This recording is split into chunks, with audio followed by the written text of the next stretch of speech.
The show is about to start. Buckle up, 'cause here we go.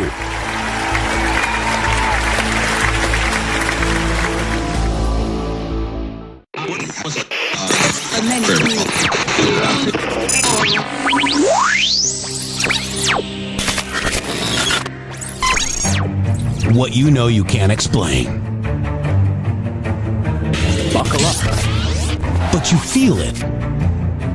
You felt it your entire life. That there's something wrong.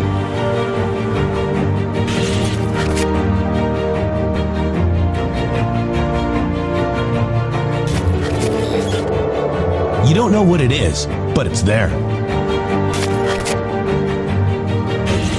Like a splinter in your mind, driving you mad. Experience the awakening.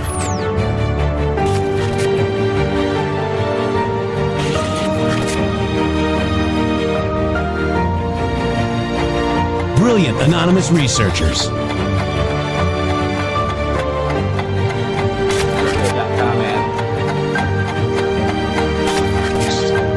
Beginning of the month. Patriots, join us in the Patriot Army. But it's only Trust the plan, pain coming. maybe Boom, it'll go up. boom, boom. Let's go. $9 right now. And they go up whenever RedStateTalkRadio.com, Brighteon.tv, Rumble.com/MGShow.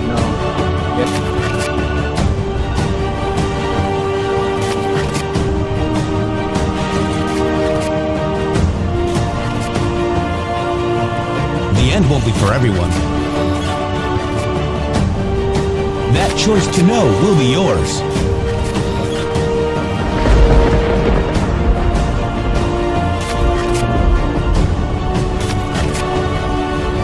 Where we go one, we go all. Fight, fight, fight, and fight we will. We fight every day right here on the MG Show.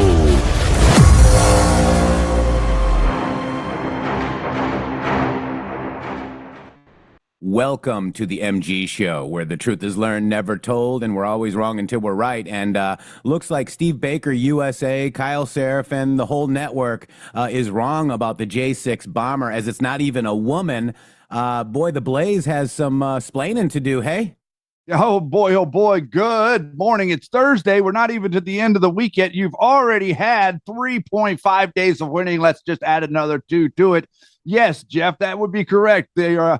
It would seem to me that those people that made claims that the person that was a female was the J6 pipe bomber, well, that female looks like may have hit the jackpot. It looks like it's called Brian Cole. I mean, I'm not a biologist. Yeah, me neither. I just play one on TV. Right. And so the only thing, let me just read this, Julie Kelly. The only thing Kyle Seraphin is right about is that Ray FBI sat on this for years, despite ample evidence pointing to at least a few suspects. Cash Patel and Dan Bongino immediately devoted new resources and manpower into a cold case. Presumably one where evidence had been destroyed, hidden, and manipulated by the Ray FBI. CBS did not break the story. MS Now did, and the only thing Steve Baker broke wide open is another lawsuit for you. They're racking them up, man. Wow. You know, Yeah. boy, they just pushed it right. You know, this is the reason. This is the reason that we teach you to pump the brakes whenever you start to look at things that is being presented to you. And we had a very special information dissemination project just a few years ago that really helped a lot of people navigate this. I mean, I don't really know how people would be navigating if not for that. Yeah. I have a lot of, people, saying, how do you know all these people? How do you, because we've been, following this for 7 years on this show, Shady Q Lounge Live to this show. And then before that, about a year or so, maybe 2, right? I don't even remember now, but it's been a long time. And, we have understood who these people's names are, who they are, how they connect. I mean, it is a vast web. And I know a lot of people that are joining us today are going like, ooh, how do you know all this? Who did this? I mean, how do you know who that person is and who? Because we've been in on this for 7+ years, at least on the show, Shady Groove, and more with, since, August of 2017 or October of 2017-ish. That would be ish. Yeah. Like even yesterday, I don't know. I didn't even speak to you about this morning, but Mike Benz yesterday had a post where he's like talking. He talks about the Asia Foundation, Jeff. And he's like, oh, the Asia Foundation is funded by the CIA. It's like, wow. Okay, well, then I went to get the Asia Foundation post, which was like less inside the first 300, that explained to us where we were digging. Happy Hunting, where we dug into that 8 years ago and we understood all the information he's sitting there reading. Well, we read that information 8 years ago. So it's very interesting to see. I'm glad people are catching up, but it's very interesting to see how this is unfolding in a way of like a limited hangout type thing, where it's like, oh, they're just, it's like you put the blindfold on and then you're pretending like you're bumping into things. Yeah. But that's the way it seems like they're guiding, people through this instead of like explaining to you what's going on. Yeah. It's kind of crazy. And, I went ahead and just did a little bit of research real quick. On who this guy is. He's from Virginia. Before they scrub him. Yeah, I got his Facebook. He meets the height recommendation, 5 height criteria to ride for the ride, the pipe bomber ride. What is he, 5'4" or 5'7"? I don't remember what they said he was, but we're chilling. How about just you, chilling, baby? How you doing? We're baby? on the air. We got our producer. Hey, Yeti. Everybody say hi to Yeti. Thank you very much. Hello, Yeti. He made an appearance today on the MG show. He did. But it's all this, fake, you got Candace Owens and TPUSA and like all this crap. And, that stuff doesn't matter, guys. What matters is your president is bringing back resources, jobs, money to you directly. He's eliminating the war on drugs that everybody was so concerned about. In fact, my kid had to go to a DARE thing, right? I mean, why aren't we like happy that shit's being done? Well, let me tell you something, man. We had an exciting moment yesterday wherever we were watching and we were paying attention to what Donald Trump is doing with these new accounts that he's building for people.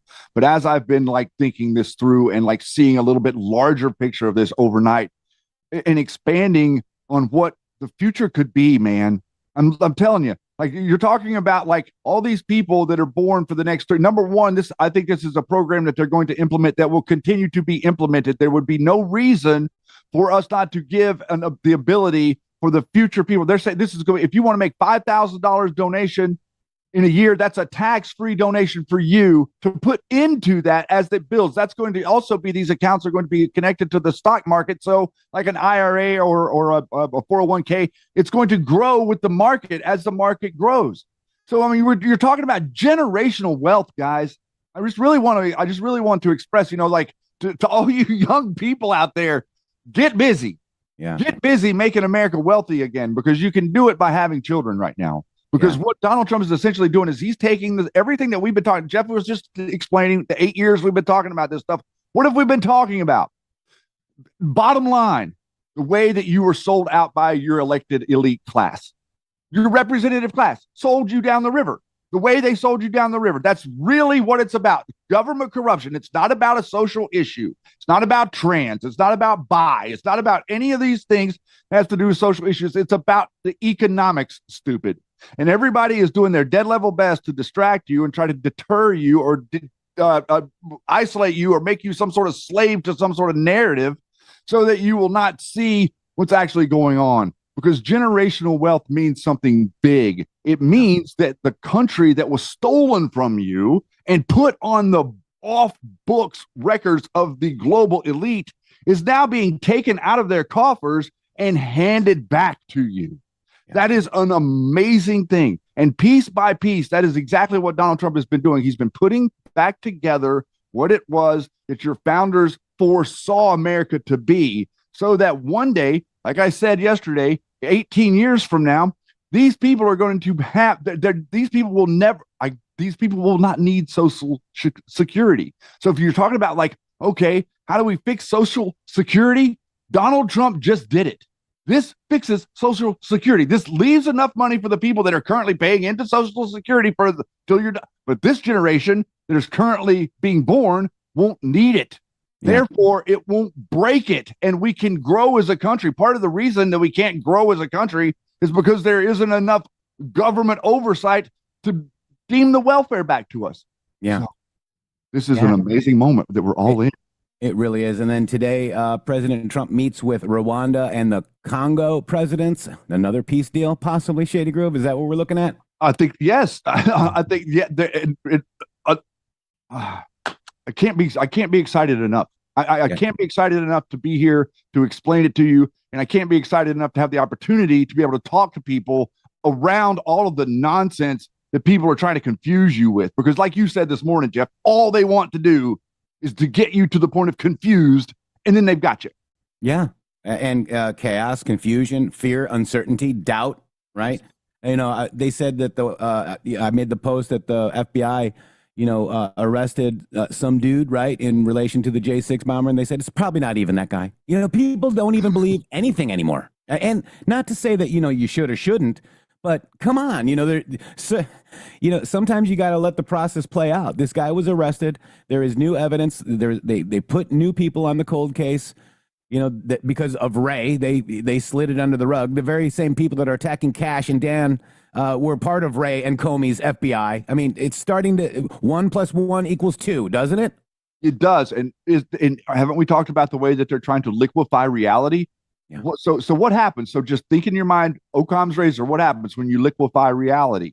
So in other words, we have a solid, and you're turning a solid into a liquid. So before, everybody was like, man, I wish people would talk about a conspiracy. I wish people would talk about these things that we know to be true. Lee Harvey Oswald didn't do it. 9/11 wasn't what they said it was. Ruby Ridge, Oklahoma City, these specific things that we wanted people to talk about, but they wouldn't. Now it's the reverse. Now it's like they won't talk about anything normal. You see, it's all conspiracy. It's all everything. Nothing can be real in this world of conspiracy. Otherwise, they can't control it. Yeah. Liquefy reality. So I went to Facebook and, Virginia, Brian Cole. I'm not sure if this is the guy. It kind of looks like him. Height-wise, guys, here he is there. This is the Brian Cole out of saying Triangle, Virginia. I mean, he matches the height, for this, guy or whatever. For the J6 pipe bomber, but we're not sure. I'm not sure if this is him or not. This allegedly could be him, but just very interesting, Shady.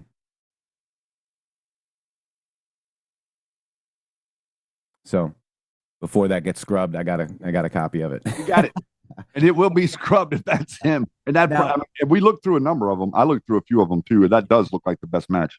Yeah. Then he's got a girlfriend or a fiance. That fiance is we have a Daniel DeLauder, who is an influencer or a digital creator, she calls herself, is friends with her. I don't know what that means. I don't know if that means anything, but very interesting. And I'm so interested now that we've got a name, because now it's really going to unfold. Now it unfolds what happened. So Major IP says he looks a bit chubby. This was 5 years ago. Maybe he was skinny 5 years ago. Stop it. I mean, guys, I said it was alleged, right? Alleged. Yes, you did. Yeah, even look, Jeff, we even did it in the title. Yeah. Alleged. Title says alleged. Alleged did. Alleged did. So, in 5 years, you can gain a lot of weight. Believe me. Edge. I've seen it. You can lose weight too. Yeah, you can lose weight as well. All right, so we got that. Hello, Facebook. Hello, youtube.com/intheMatrixxx with 3 X's. How are you guys doing out there? Rumble.com/mg.show. I'm trying to see if there's anything in regards to the president right now with the White House. I don't see anything, Shady. Do you guys see it? I don't see it yet. Okay. Let me go over here as well. Go ahead, Shady. I'm telling you, I'm going to talk about winning. I'm going to talk about winning. I'm going to talk about winning in the FBI. I'm going to talk about winning from Pam Bondi. I'm going to talk about winning from Tom Homan. I'm going to talk about winning from each and every cabinet member up there. And I'd like to bring your attention back for a moment to I don't care what age you are. Go back to any administration. Go back to the beginning of their administration, the first year. What always happened in the first year of any administration? Any single, doesn't matter which one you pick. Massive cabinet member news calamity of some sort happens in the first year. This is the clown op against any new president. This is like their humiliation ritual. that they do to a new president. You know, they're like digging, you know, here's Weinberger, rah, rah, rah, or Leon Panetta, rah, rah, rah, all these different things that they do to the cabinet members, causing the president to lose confidence in that cabinet member. What we're seeing now is not that. What we saw at that cabinet meeting this week was unprecedented. We're talking about 9 months in, and Donald Trump sits there and he's not, you know, all these people are like, oh, he's so relaxed and he's leaning back in his chair. He's not, those people aren't talking to him, dumbass. They're talking to the American people. The American people want to hear what they're saying. Trump already knows that. They've already given him all of the updates that they're telling him in the cabinet meeting. They're just explaining it to you. So you see them tell you that so that you can maybe not believe the media or all these idiots online acting like Trump is somehow ineffective. That's right. That's right. I'm trying to see if there's any update on this guy as well. I mean, you've got the Ilhan Omar. What does she know about the $1 billion in welfare fraud in the case in Minnesota district? It was in her district, guys. Okay, she's the hub of the wheel of all of that. She started all of that. Yeah, it's crazy. The Somalis came here because of her. Mm-hmm. She didn't come with a group of Somalis. Like she came and then brought them all with her. Yeah, like a caravan. It's so crazy, guys. It is crazy. I got a friend up there, and you know, I'm not gonna talk the way that he does about it, but it's not good. Yeah, you know, so we got the pipe bomb. FBI arrests the suspect of planting the pipe bombs near DC and RNC in the 2021 report. Let's just go ahead and check this out real quick. Cover this. FBI makes arrest in pipe bombs. This person arrested included the FBI going to a house in Northern Virginia. Senior law enforcement told Just the News. The FBI has made an arrest in the connection with the pipe bombs planted near the Republican and Democrat National Committee in Washington, D.C. on the eve of January 6th, 2021, the Capitol Hill riot, right?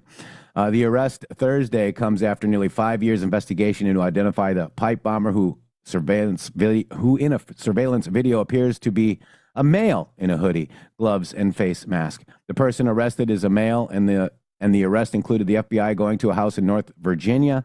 A senior law enforcement official told Just the News. The RNC and DNC headquarters are blocks away from the U.S. Capitol building. The suspect's name is Brian Cole Jr., a resident of Woodbridge, Virginia. Law enforcement sources told both the New York Post and Fox News. A second senior law enforcement official said the break in the case came when the agency assigned a new team to the case that began to evaluate the case with new tools. The second official also said the FBI has yet to learn the suspect's motive and that the investigation continues, guys. Wow. What could be the motive? Money? Did he get paid? Who paid him? I mean, follow the money. We're going to have to figure all this out, guys. Well, the couple different things. One thing, they didn't go off. And so, you know, that's interesting. Another thing, the vice president literally walked right by one of those. Mm-hmm. Like she was within, I think it was like 30 or 40 feet. Like the vice president of the United States was within 30 or 40 feet of the one that was at the DNC. And then we also have definite confirmed coordination that we saw between where the pipe bomb was and the Capitol Police. We saw an interaction there on video that was very, very unusual with the Capitol Police car sitting there like he was monitoring the pipe bomb being placed. So those are a couple of the conjecture things that we have that are speculation, that are like, what was going on there? So now that we've got the guy's name and now that they've arrested him, his contacts and people that he was communicating with will unfold. That's right. And let's watch the report on Fox. Here we go. David Spunt, working his sources, got more now for us in Washington. And David, hello to you.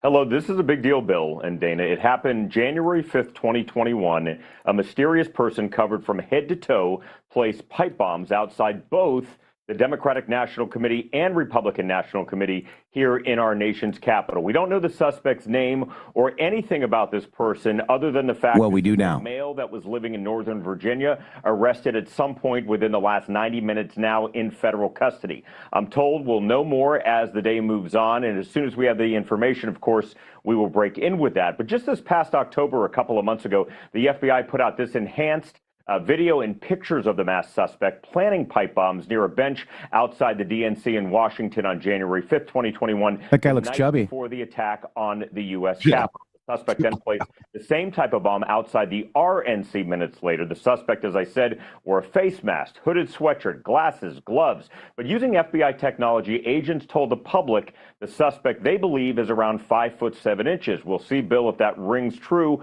once we get an identity later today. Agents say the two bombs were placed between 7:30 and 8:30 at night. The bombs did not detonate, but this is important. They were viable. They could have hurt people. They could have killed people. Those bombs were discovered the next day. Over the past 4 years, agents visited 1,200 homes and businesses, conducted more than 1,000 interviews, reviewed approximately 39,000 video files, went through 600 tips. It's notable the reward, Bill and Dana, was $500,000, $500,000 reward for information leading to the arrest of this person. It's unclear if perhaps a public tip came forward and prompted the FBI to arrest this person. But again, we know that there is a person in custody. We will get that name at some point today when we hear from officials. But this is big news here in Washington, D.C. and around the country. Back to you. So I guess that actually was going to be my question. We don't know exactly what led to a break in the case. You have to wonder what was happening the last 4 years in terms of the investigation. Exactly. And I spoke to the head of the Washington field office at the FBI since 2021, and that person has changed multiple times filling that role. And a lot of frustration, Dana and Bill, not to be able to find this person just because the video, it's okay, but it's not great. And the person was just covered, you know, from head to toe, and the video's far away. You don't see faces. You can't even see eyes. They're shadowed. This was done at night in the winter. So there was a lot of frustration, and FBI Director Christopher Wray, when he was the director, he was frustrated. His team wanted to find this person. The current FBI Director, Kash Patel, his deputy, Dan Bongino, they have come forward since they came into office earlier this year and said they wanted to find this person. It's notable that when Bongino was doing his podcast before he came to the FBI, he said that this was an inside job. He since retracted that statement. We don't know exactly who this person is. We're going to find out more about this person later today, but certainly notable that somebody is in custody and suspected of being involved with this. Yeah, David, there are several angles in that video we're watching. It almost makes you think you had to get a tip. The way this man is dressed, I mean, you really can't make out any facial features. You might be able to guess how tall he is, but the clothing he's wearing, the shoes he's wearing, and maybe the back. Yeah. So, you know, again, apparently, allegedly, it's Brian Cole Jr. was the pipe bomber. Brian Cole Sr. is his father. Earl Donnett, D-O-N-N-E-T-T, is his grandfather. Make sure the data adds up before pinning stuff on people, right, Blaze? Because you done messed up, Blaze. This person right here, who the Blaze said that the pipe bomber was, is now cleared. Okay. Wow. Time to hire a lawyer. Yep, I'm going to repost that too. You might as well send it on out. Let's see. And that's from 0 Hour. Cleared, the Blaze done messed up, guys.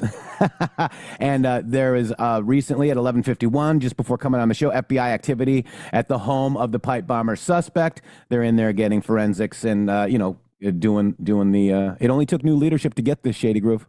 Oh yeah, and then they're going to act like for some reason that they did something wrong, or it wasn't the right time, or there's going to be some sort of problem that the whole Seraph and nut jobs are going to have with all of this. You just wait and see. I think it's very interesting how we've been conditioned to sensationalistic things and the way that we're treating this and thinking about a pipe bomb compared to do you remember when you were younger when they were talking about pipe bombs and pipe bombs in the mail and stuff like that, and how how fantastic or how overwhelming or crazy or over the top that sounded. And now you hear the word pipe bomb and you're just like, oh, it's a pipe bomb. You've been desensitized to things in a way that's very, very harmful to society in general to understand what danger means, because movies and TV and stuff have desensitized us to these things that are very, very dangerous. So that whenever society becomes dangerous, we look around and we say, oh, well, yeah, that's just normal. That's what happens on the TVs and movies. But in all reality, you don't have to live in criminal-infested cities, but you keep electing Democrats that do those types of policies. That's right. That's right. So Earl Dennett, the grandfather, seems to be the key in bringing down the pipe bomber. Maybe a confession. The grandfather might have been in contact with the FBI. Speculations. There's also speculations that there's a bail bondsman's name being dropped out there, but there's nothing official yet. So just, be careful before we jump on stuff too soon. Because remember, it was a female cop before, and that turned out pretty horrible for them. It'll be Israel in 3, 2, Egyptian 1. planes. Yeah, Egyptian planes. Yeah. Patrick Byrne in Venezuela. Yeah. Well, wait a minute. That might be connected. Oh, my God. Wait, stop. Don't speculate too much. Apologize for that. Apologize. Thank you, Alex. Sorry. Thank you, Alex. Thank you. But, I'm just going to, keep looking at it. Apparently, he's going to be in court. He's going to be in court at 1 p.m. today in a half an hour, allegedly.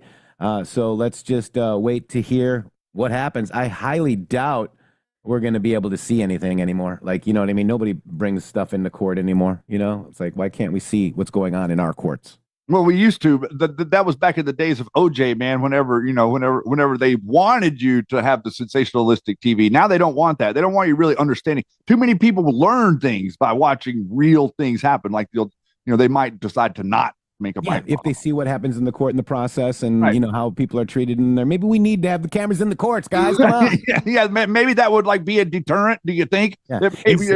It's like, see the people that get put in prison for the rest of their life for killing somebody. Instead, you got people on TikTok reading the transcripts. I mean, you don't get anything from that, guys. We want to see P. Diddy in there. The disturbing thing is the support that you're seeing for this Luigi guy. Yeah, I'm overwhelmed. Like we try to say, they're a death cult, and they're like, oh no, we're not a death cult. But look at the way that they've idolized this dude. And now, to see what we saw after Charlie Kirk and not just the National Guard members, but the ICE incident at the ICE facility where the ICE agents were shot at. These things have happened within the last 6 months, guys, 8 months. Understand the volatility of that. The reason it's volatile, it wasn't volatile like in that way under Biden. Why? Because Biden wasn't doing anything to these people. Donald Trump is blowing up their Coke boats, man. Blowing up a Coke boat is a lot of bread. I know that they say that it's like $75 million worth of blow on that boat, but it looks like a lot more than that from the above pictures to me. That's a lot of drugs, man. You're talking about like massive sacks under the people that are operating the boats are riding on top of the cocaine. As Vinny Barbarino said, give me drugs, give me drugs, give me drugs. I'm dating myself now, Shady. Oh, no. All right, so let's go to the FBI suspect in the DNC arrested in the DNC pipe bombing, looking at the FBI activities. Check it out, Bombs Shady. were placed between 7:30 and 8:30 that night. Again, this was January 5th, the night before the Capitol attack. The bombs did not detonate, but were viable and discovered the next day. Over the past 4 years, agents visited 1,200 homes, businesses, conducted more than 1,000 interviews, reviewed about 39,000 video files, Harris. They also went through more than 600 or so tips relating to this investigation. We reported just a little while ago, the man that is in custody, his name is Brian Cole Jr., in his early 30s from Woodbridge, Virginia. That's where what we're being told, court-authorized activity is taking place right now, I should say. He was picked up earlier this morning, taken into custody, in federal custody right now. We're expecting to hear from Attorney General Bondi, FBI Director Kash Patel, and U.S. Attorney Jeanine Pirro at some point later today. And I will note that the FBI did have a reward of $500,000, a $500,000 reward for information leading to the arrest and conviction of the person behind this. So it's unclear if that may have played a role here. A lot of questions, though, still that we have as we await to hear from some of these leaders at the DOJ and FBI today. All right, and I see where you're going there because, yes, great investigating. You talked about those 39,000 videos and the 1,200 homes and businesses that investigators went to. But did this come from someone who tipped them off, who had some information? We don't know yet, but $500,000 on the line. That's exactly right. We don't know exactly what was the final linchpin where investigators say, okay, now we're going to go to this person. I've been covering this case since January of 2021. We're coming up on the 5-year anniversary, half a decade. It's hard to believe. Oof. And investigators have been looking for this person over and over again. But in the surveillance footage, it's difficult because the person's face completely covered. You can't see any eyes. It's dark. The camera angles are far away. The person had gloves on, a hoodie, legs were covered. So it's been very, very difficult. So what we want to know is it a tip? Did somebody rat this person out? Right. Or did perhaps law enforcement go through original case file information and just take a second, third, fourth, or even fifth scrub and just go back to the basics and say, hey, here's something that's new that maybe we didn't look at early enough? So we don't want to speculate. We just have to wait until we hear it, until the criminal complaint is unsealed in court, and until authorities say so. But clearly, we're going to find out definitely a lot more information here the next several hours. Absolutely no speculation. Yeah, pretty interesting. I love. Don't you love how the news media is 100% of the time caught up in the story about how they caught the guy. They're never concerned at all about the story about how did the guy become a pipe bomber. Yeah, they don't care about that. Like, oh, how did he? No, that's not interesting. What's interesting is how we caught him. Yeah, that's always the most interesting thing to these TV CIA guys. Yeah. Wow, Katie. This is going to be big. I have a sneaking suspicion this is going to be like better than good. We'll see. We will see where the connections go, but they will go somewhere. I promise you. Nobody just randomly wakes up on the morning before the craziness that happened on January the 6th and decides to put a pipe bomb at the two political organizations on their own. Wow. That is a little bit crazy.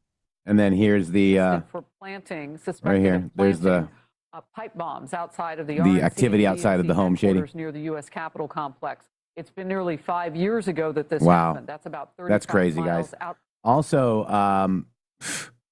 FBI stormed the home of the. Here's the picture of the home. Here you go. This is very heavy police. There's the home right there. At the home, it's a pretty nice house, Shady. That is a pretty nice house, actually. It's the one at the top, right here. From Fox 5 DC helicopter. I'm only guessing because everybody's there. The FBI now. Either of the three of them are pretty affluent. Earlier, as we were hearing from the FBI after they announced that they made an arrest in a nearly 5-year-old investigation into who placed pipe bombs in Washington, D.C. before the January 6, 2021 riot at the U.S. Capitol. This arrest marks the first time investigators have settled on a suspect in an act that has had a long investigation by law enforcement and also led to some conspiracy theories. Conspiracy theories from the Blaze, and they were wrong. Right, Kyle Seraphin? Right, Steve? What's his name? Steve what? Baker? Steve Baker, USA? You were wrong. How about that? Well, I think that better than them being wrong is that we were right about them being wrong. Yeah, I mean, I'll go back to my post. So we're, and this is funny, right? We're saying, I don't think it's that person. And then all of a sudden we get attacked, right? We get attacked and people unfollow me and they unfollow our show. And then we end up being right. How many times has this happened, Shady? I mean, look, 17,142. Yeah. Crazy how that works. I got them enumerated. I got the little X's, like 1, 2, 3, 4, 5. Yeah, big list. Yeah. Wow. We love you guys that have been able to stick with us through this because we're not. It's not popular to constantly not go along with the crowd. Like it's a very unpopular thing to do. Yeah. And the people that are before Telegram, like Poussant, Rocket Girl, and several others that have been with us for years, have seen it thousands of times over.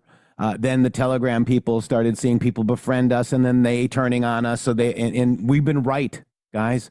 And it's sad. I don't always want to be right, shadygrooove, but and we're not always right. Okay. But we have a pretty damn good track record of watching these psychological operations, picking them apart. And then all of a sudden, because we picked them apart, we're attacked and unfollowed. And then we're right. I mean, how many times? 17,200. By the way, the flags are at half staff. They're lowered to half staff in memory of Army Specialist Sarah Beckstrom. May God bless her family, our National Guard heroes, and the United States of America. We just want to get that out there. This is the proclamation that President Donald Trump did today as a mark of my respect to the memory specialist Sarah Beckstrom, West Virginia Army National Guard, by the authority vested in me as President of the United States by the Constitution and the laws of the United States of America. I hereby order that the flag of the United States shall be flown at half staff at the White House and upon all public buildings and grounds, at all military posts and naval stations, and all naval vessels and federal government of the District of Columbia and throughout the United States and its territories and possessions until sunset, December 4th. 2025. I also direct that the flag shall be flown half staff for the same length of time at all United States embassies, legations, consular offices, and other facilities abroad, including military facilities, naval vessels, and stations, in witness whereof I have hereunto set my hand this 4th day of December in the year of our Lord 2025 of the independence of the United States of America and the 250th. Wow. God bless her. God bless her family. And, sad. It was sad to see with all the people that were trying to, make it. They were unsuccessful at making a psyop out of this. They were trying to say that there were people in Israel searching her name 4-5 days before the date, and all of these stupid pictures of Cag Drogo and these morons out there to go grab these dumb pictures of internet searches, acting like that somebody had been searching her a week before. Well, it turned out, unfortunately for the psyopers, that the lady was just sworn in the day before. Yeah. So then nobody even knew that she was a National Guard agent until the day before. So the random act of violence is what it was by a person that had experience in the theater of war in Afghanistan, doing the dirty work of people that were in charge. And the people that were in charge during the time of said dirty work were General McChrystal and General Flynn. They were. That's not alleged. No, they were allegedly in charge. Allegedly. All right. So nobody really knows about who General Flynn is. Do you realize that, guys? I mean, God. Oh, it's getting so annoying on X, isn't it? These people, man, I swear they would they would lick his boots. Yeah. They would lick his boots clean. Yeah. That's all I'll say. Yeah. It's insane. It's insane. You're not going to get me that loyal to anybody. I'm not going to lick Trump. I'm not going to lick anybody's boot ever. Anything. So Shady, we're hearing all about this Somalia fraud in Minnesota underneath the governor, Tim Walz, okay? We're hearing about all of that. They're acting like, oh, these people are productive people of society. No, they're not. What if I told you that Donald Trump knew in 2016? I would believe you. Here's the sauce. Here in Minnesota, you've seen firsthand the problems caused with faulty refugee vetting, with large numbers of Somali refugees coming into your state without your knowledge, without your support or approval, and with some of them then joining ISIS and spreading their extremist views all over our country and all over the world. Honestly, it's hard to believe. Hard to believe. And everybody's reading about the disaster taking place in Minnesota. Everybody's reading about it. You don't even have the right to talk about it. You don't even know who's coming in. You have no idea. You'll find out. You'll find out. You've seen the recent terrorist knife attack in St. Cloud. So did they find out, shadygrooove? Did our president once again tell the truth in 2016? Followed through. He's currently following through, and he's currently showing the world what is actually going on here. This is so detrimental. You have to understand this. All these people want to talk about these extraneous circumstances, and they don't talk about what's really going on. What Donald Trump is doing is he's showing Europe, he's showing Britain, he's showing Sweden, he's showing Norway, he's showing all of these European countries exactly what it is that is being done to them in real time. They're seeing this also. So it's not just about the American people figuring it out, which we're having a very hard time doing, but it's about the whole world figuring out what this game is.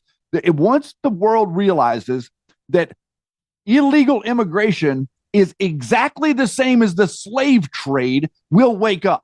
But until we realize that illegal immigration is the exact same thing as the slave trade. See, they scream at you and tell you that you're a colonizer, that you're a slave owner, that you've done all these things. Meanwhile, their whole democratic apparatus does nothing but import slaves so that they can pay them nothing to work. The slave trade is the exact same as immigration, and the same elite people who are the kings and the queens of the world, the ones that organize the No Kings rally against Trump, well, they're the kings and the queens of the world, who are participating in the slave trade and the drug trade and the trafficking trade. Those three things are tied at the hip.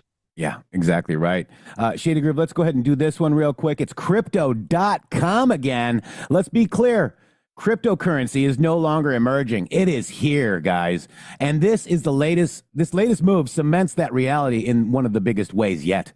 Trump Media Group just inked a massive $6.4 billion deal with Crypto.com, the world's top crypto platform. They're teaming up to scoop up over $6.4 billion in CRO, the powerhouse token that fuels fast, low-fee DeFi, staking rewards and real-world perks like cash back on your spends to launch America's first CRO treasury.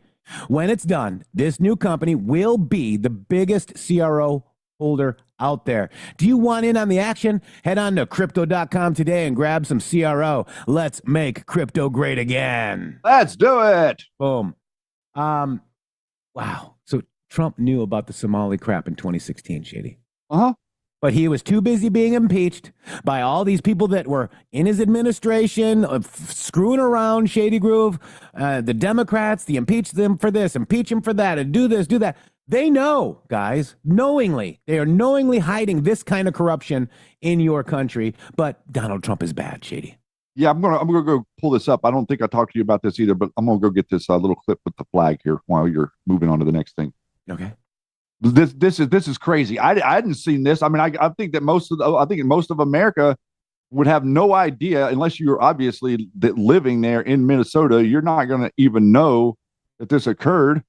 But they changed the flag. Did you notice they changed the Minnesota state flag? I didn't know. We covered it a long time ago when Tim Walz was running for VP. Did we cover it in regard to the way it looks like the Somalian flag? Yes. Okay, I didn't remember that we had done that. No, it was a long time ago. But yeah, he changed the flag. Go ahead and show him. Yeah, this is so. If you don't know, here's the old Minnesota flag right here. I don't know if that's not going to come up right. There you go. There you go.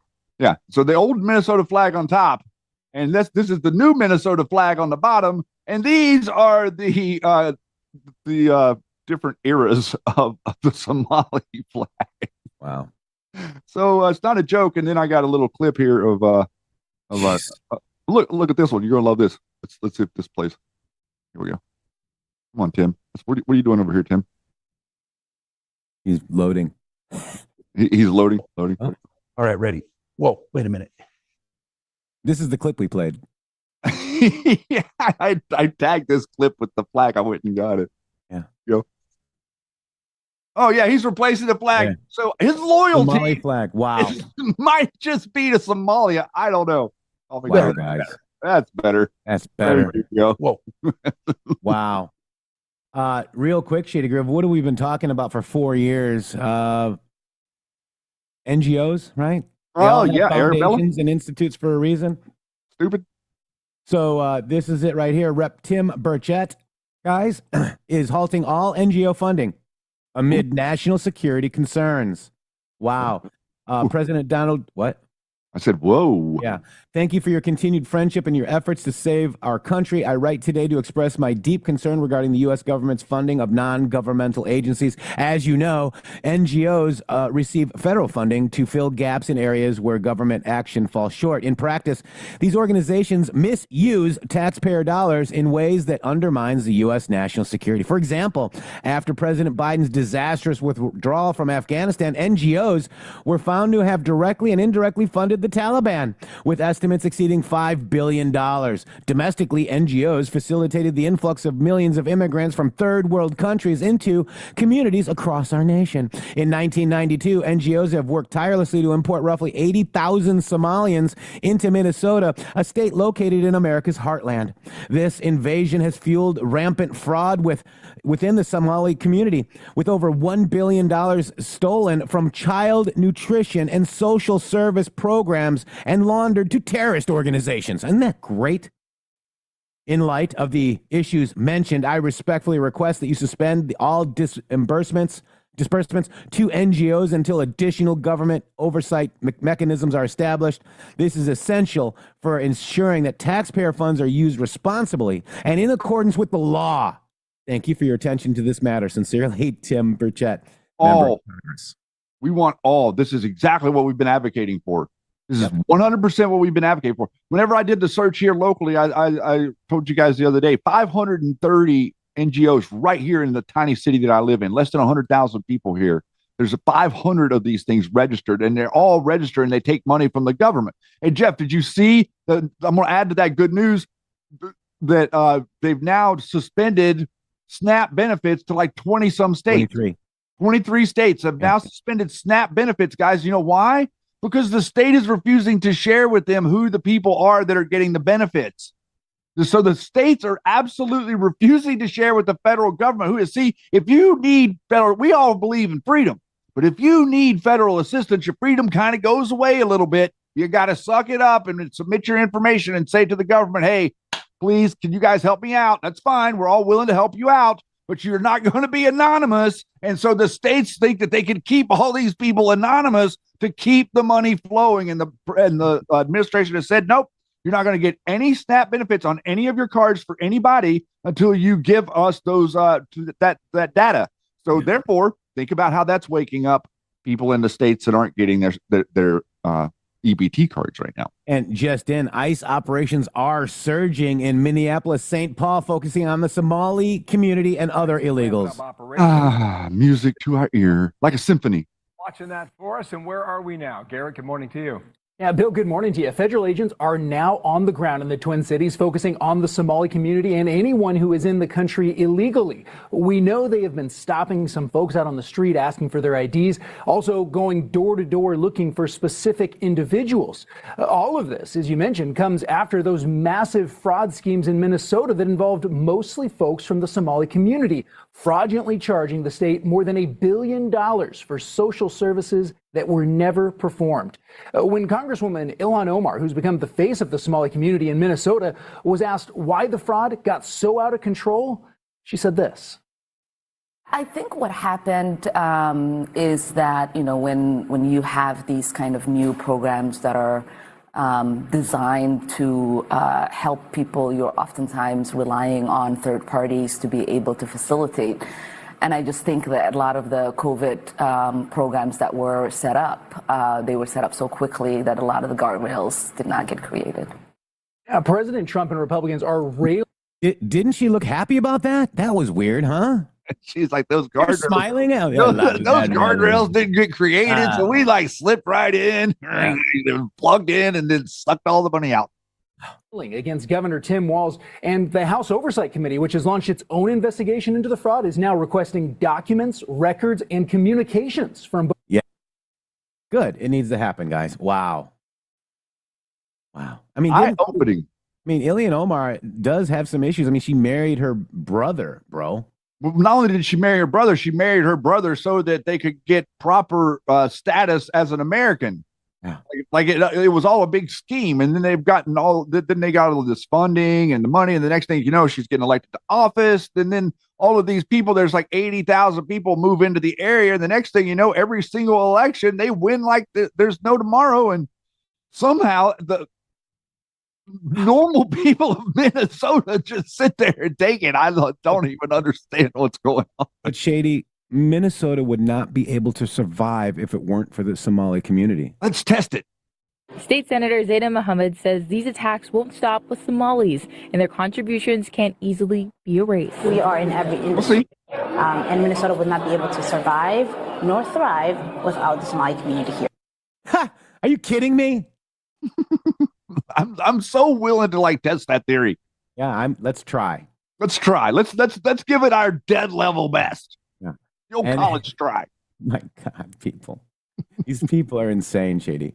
I love making fun of them. Do you remember when A.G. Ellison said he did nothing different in handling Somali fraud? Yeah. Check it out. Yeah. I do want to ask you about the fraud scandal. I mean, because the president's comments seem at least in part fueled by, or he's talking about this fraud scandal that we mentioned earlier involving that charity called Feeding Our Future. The vast majority of these 70 defendants charged in the case were Somali.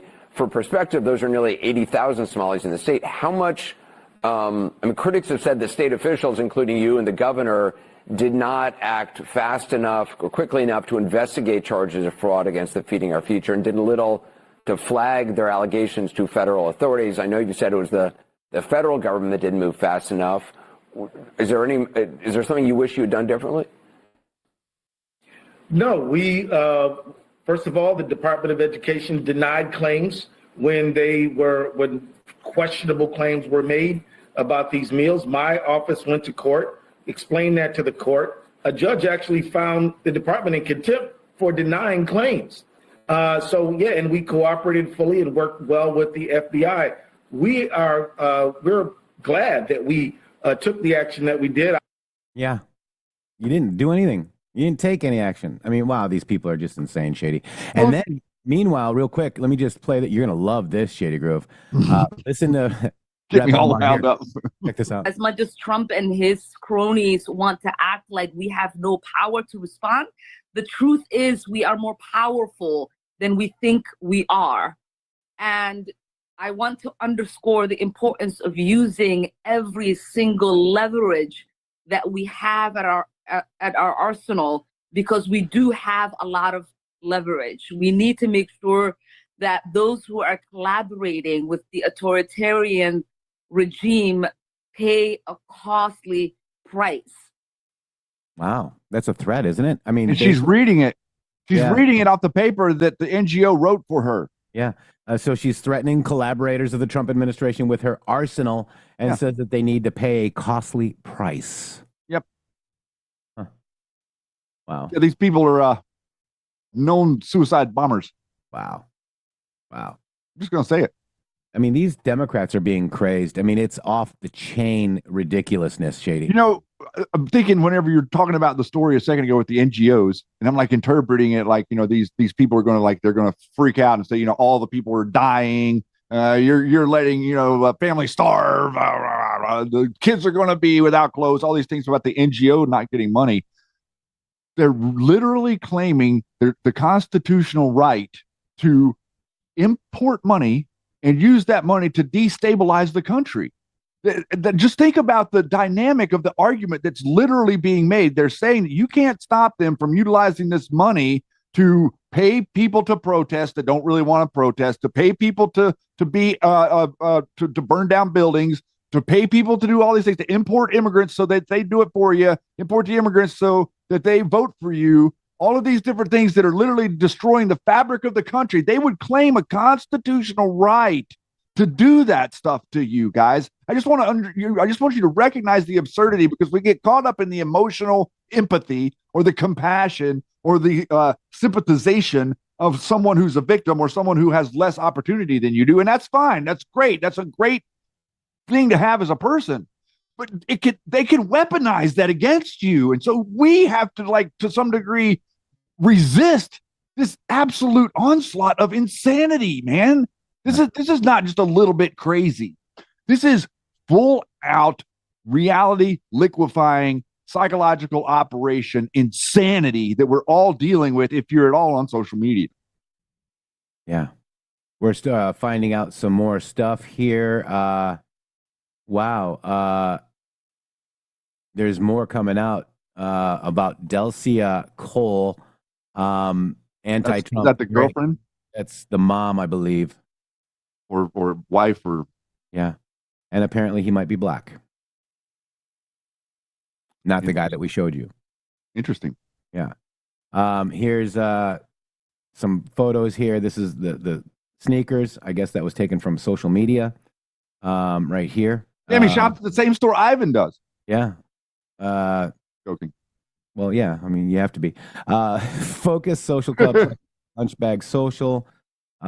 Here's Delcia Cole, August 10th, 2000. Even white people are sick of other white people's racist BS.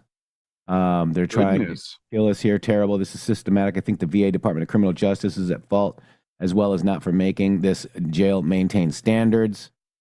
Detroit man deported to Iraq in Trump's ICE sweep dies from lack of insulin. Wow. So Brian Cole's mother was anti-Trump, almost radical Black Panther kind of stuff. A Black Panther? That wouldn't make well, it. No. That's Black Panther kind of. I mean, this is not. We don't know that's just a comment from 0 Hour. I got you. But it's the Black Panther kind of stuff. J6 pipe bomber is black. Wow. The whole family was anti-Trump. She posted the government was out to get her black boy. She posted several times, several anti-Trump stories. I guess she carried out Mama's message all the way to D.C. Why would you put a bomb at the DNC? Wow. If you're a Democrat, why would you place a bomb at the DNC? Mm-hmm. Wow. Who gave you Brian Cole's family home was seized by the government, allegedly. Wow. So maybe they got some issues, guys. Like I said, this is going to be a fun little adventure. Mm-hmm. We're all going on together. It'll be fun, guys. It'll be fun. And we'll be right back after these beautiful boom messages. Thank you. The MG Show. Not funded by dark money, but funded by listeners like you. Hello to all of you beautiful patriots out there. First of all, let me just thank you all for supporting this show. We wouldn't be here without you. But I have a huge announcement regarding donations. It has come to our attention that using the Rumble app is taking an additional 30% of your donation to the show. Let me explain. According to our TOS, Rumble takes 20% of all donations made through the web browser. And that's at 20%. It's a good deal if you consider other platforms like YouTube and such. There is a hidden cost that we just found out. For example, we received the generous $500 donation from Spill Tea, and thank you so much for that, from the Rumble app on Apple. So Rumble took 20%, and Apple took an additional 30%. We brought that to Rumble, and they said, well, Rumble's take of tips and donations is 20%. That's if the transaction is done through the web browser. If using the Android or iOS app, it's an additional 30% collected by those platforms. So please use the web browser to make your donations to the show and avoid the hidden fees by Apple and Android. That's right. You can also support us at GiveSendGo/HelpMGShow, mg.show/donate. We have PayPal and Cash App. Both are at RealMGShow or $RealMGShow. Please help us out. We appreciate it. Thank you. Thank you. I'm excited to announce that we're having our biggest 3-in-1 sale ever with a limited edition product, a back in stock special, and a closeout deal you won't find anywhere else. So go to mypillow.com or call the number on your screen. Use your promo code to get our MyPillow bed sheets, only $29.88. Any color, any style, any size, even kings, regular $119.98, only $29.88. Once they're gone for good. How about our My Towels? They're finally back in stock, but not for long. Get a 6-piece My Towel set, regular $69.98, now only $39.98. And for the first time and the only time ever, get our limited edition premium My Pillows. They're made with Giza cotton and designer gusset. Queen $17.98, Kings only $19.98. So go to mypillow.com or call the number on your screen. Use your promo code to get the best offers ever. Quantities are extremely limited, so order now. My Pillow is excited to announce they're having their biggest 3-in-1 sale ever, with a limited edition product, a back-in-stock special, and a closeout deal you won't find anywhere else. My Pillow bed sheets, only $29.88, any color, any style, any size, even kings. Regular $119.98, only $29.88. Once they're gone for good. My towels are finally back in stock, but not for long. Get a 6-piece My Towel set, regular $69.98, now only $39.98. And for the first and only time, get their limited edition premium My Pillows made with Giza cotton and a designer gusset. Queens, $17.98. Kings, only $19.98. Also, for a limited time, when your order is over $100, you will receive free shipping plus $100 in free digital gifts. So go to mypillow.com or call 800-873-0478 and use promo code MG.SHOW. Use your promo code for the best offers ever. Quantities are extremely limited, so order now.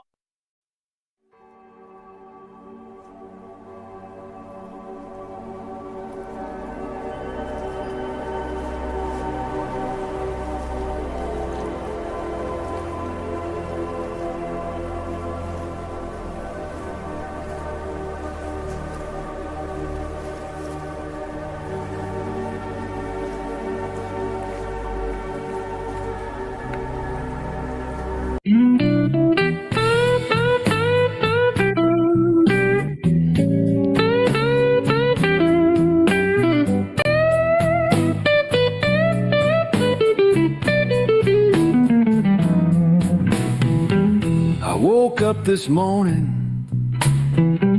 clouds hanging tight, stumbling through the dark till I find the light.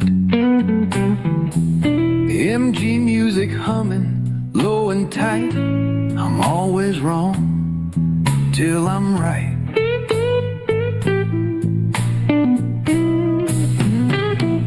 I got the always wrong till I'm right blues. Hear my plea. Mistakes keep piling, weighing down on me. MG music plays through the fight. I'm always wrong till I'm right. Folks point and laugh, say I'm a fool, tripping on my words, breaking every rule. MG music brills, cuts the cruel night. I'm always wrong till I'm right. I got the always wrong till I'm right blues. Hear my plea. Mistakes keep piling, weighing down on me. MG music plays through the fight. I'm always wrong till I'm right.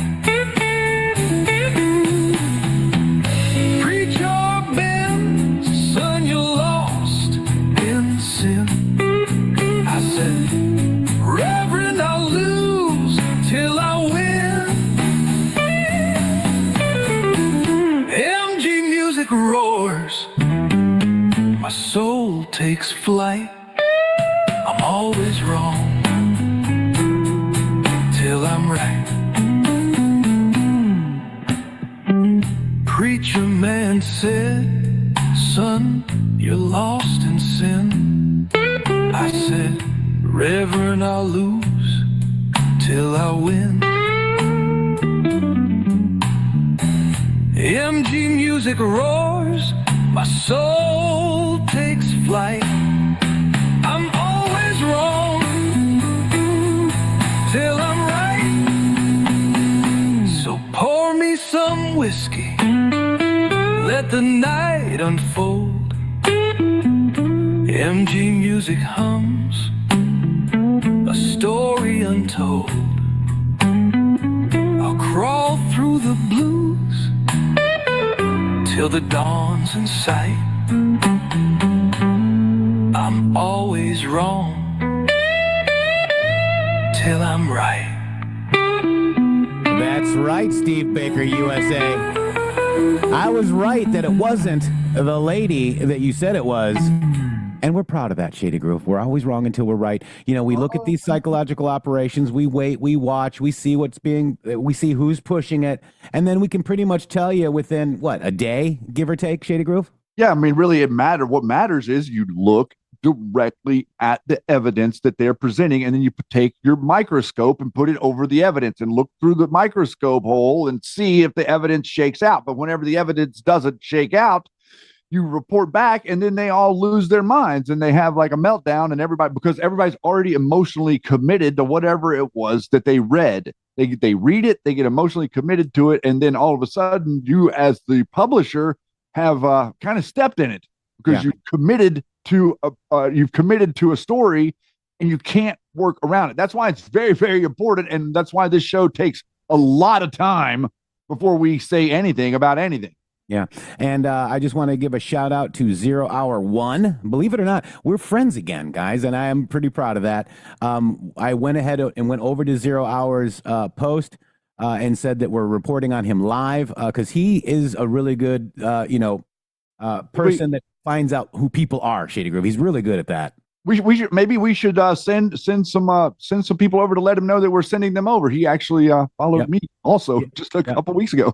So the father is black, guys. Okay, the Brian Cole Sr. is the father. Let me just get you over here to 0 Hour to see. Brian Cole Sr. is the father. He owns the house. Somebody's saying, "Oh, this is the no." Brian Cole's mother and father, no, because the father's black. Okay, but this is his mother's house. But now we found out it's the father's house. They were in deep debt, most likely living off credit cards. You know, we did the sneaker thing. I wanted to see which one here. This is the post that I made. And I said, good work. We are reporting on you live on the MG show, guys. I'm going to get ahead and send you that link over there. If you guys want to go over there and say hello, that MG show sent you. I mean, sometimes we got to partner up with people that are actually, doing the good work. I mean, he's doing a great job, Shady. I got to give him that. There's a lot of people out there that are doing a great job. And the people that are doing a great job are the people that do their due diligence. Yeah. People that the people that want clickbait don't do a good job. They just put out the next thing. Yeah. Exactly right. And 0 Hour has been, pretty spot on a lot of stuff, and got to give them props. Okay. 0 Hour, good to be friends again, because Twitter 1.0, we were not friends. He actually attacked us a couple of times, but that's okay. He didn't understand the Q stuff or did, it's okay. We're okay. We just reported on it. We weren't trying to be adversarial. We were reporting on what we found, kind of like CNN reporting, how negative it was, and we were reporting that it was positive. I mean, that's really that simple, Shady. That's why they were generating stories like the story of the guy on the bridge that was a QAnon, and the story of the lady with the children, and blamed it on this and that. And the mafia guy. Remember the mafia guy drawing stuff on his hand. So the media was too busy making up stories so that they could report these crazy stories that they made up, as opposed to explain to you the in-depth nature of government corruption. They want to avoid that at all costs. That's right. So 0 Hour doing a great job. Fans of 0 Hour, please subscribe to our show. Rumble.com/MG show. YouTube.com. We just got it back after 5 years. YouTube.com/intheMatrixxx with 3 X's. And really appreciate you. The boss is speaking live. I have it here. Let me just see if he's actually speaking live. Yes, he's speaking live right now, Shady Groove. Here we go. All right. I've got it right here. I had it ready, guys. First time ever in this building. Brand new, beautiful building. I don't want to tell you how much it costs because I hear it's a lot. Okay? They don't build inexpensively here. But I just want to thank you very much. So please sit down, everybody. I want to thank everybody for being here. It's a momentous occasion. It's truly incredible setting. It's very few places I've seen like this. In this holy season, we prepare to celebrate the birth of the Prince of Peace. We have come to the U.S. Institute of Peace to sign a historic agreement that will end one of the longest-running conflicts anywhere in the world, with far more than 10 million people killed. Today, we commit to stopping decades of violence and bloodshed and to begin a new era of harmony and cooperation between the Democratic Republic of the Congo and Rwanda. I want to thank the 2 courageous leaders. They are courageous leaders. They really are courageous leaders, great people. President Tshisekedi of the Democratic Republic of the Congo and President Kagame of Rwanda. They are amazing people, and they had stories to tell me that were incredible. Really fascinating in so many different ways. Sad and beautiful, both sad and beautiful, and today makes them beautiful. I've just held really fantastic meetings with both men and representatives of other countries where we discussed the importance of upholding this new agreement. Very detailed, powerful agreement. I also want to thank several foreign guests and dignitaries in attendance to celebrate this magnificent event, including the President of Angola. Please, would you stand? And so great to see you. Thank you. The President of Burundi. Thank you very much. Great to see you again. The President of Kenya. We have the Olympics here. You know, they do very well in the Olympics, those runners. I don't know what the heck you do with those runners, but they are very good. I've been watching them for a long time. So we have the Olympics coming to the United States. You know that. Thank you very much. And you'll come as our guest. Thank you. And the President of the Council of Ministers of Togo. Thank you. Thank you very much. The Vice President of Uganda. Thank you. It's such a beautiful color. Like all these guys are wearing these dark suits. You just stand out for a lot of reasons. You're beautiful. The Foreign Ministers of Qatar. Thank you. Thank you very much. Say hello to my friend, a great man. And the United Arab Emirates. Thank you. Thank you. My regards, right? And the chairman of the African Union Commission, who's done a fantastic job, and thank you for all your help. We appreciate all your help. A special group of people.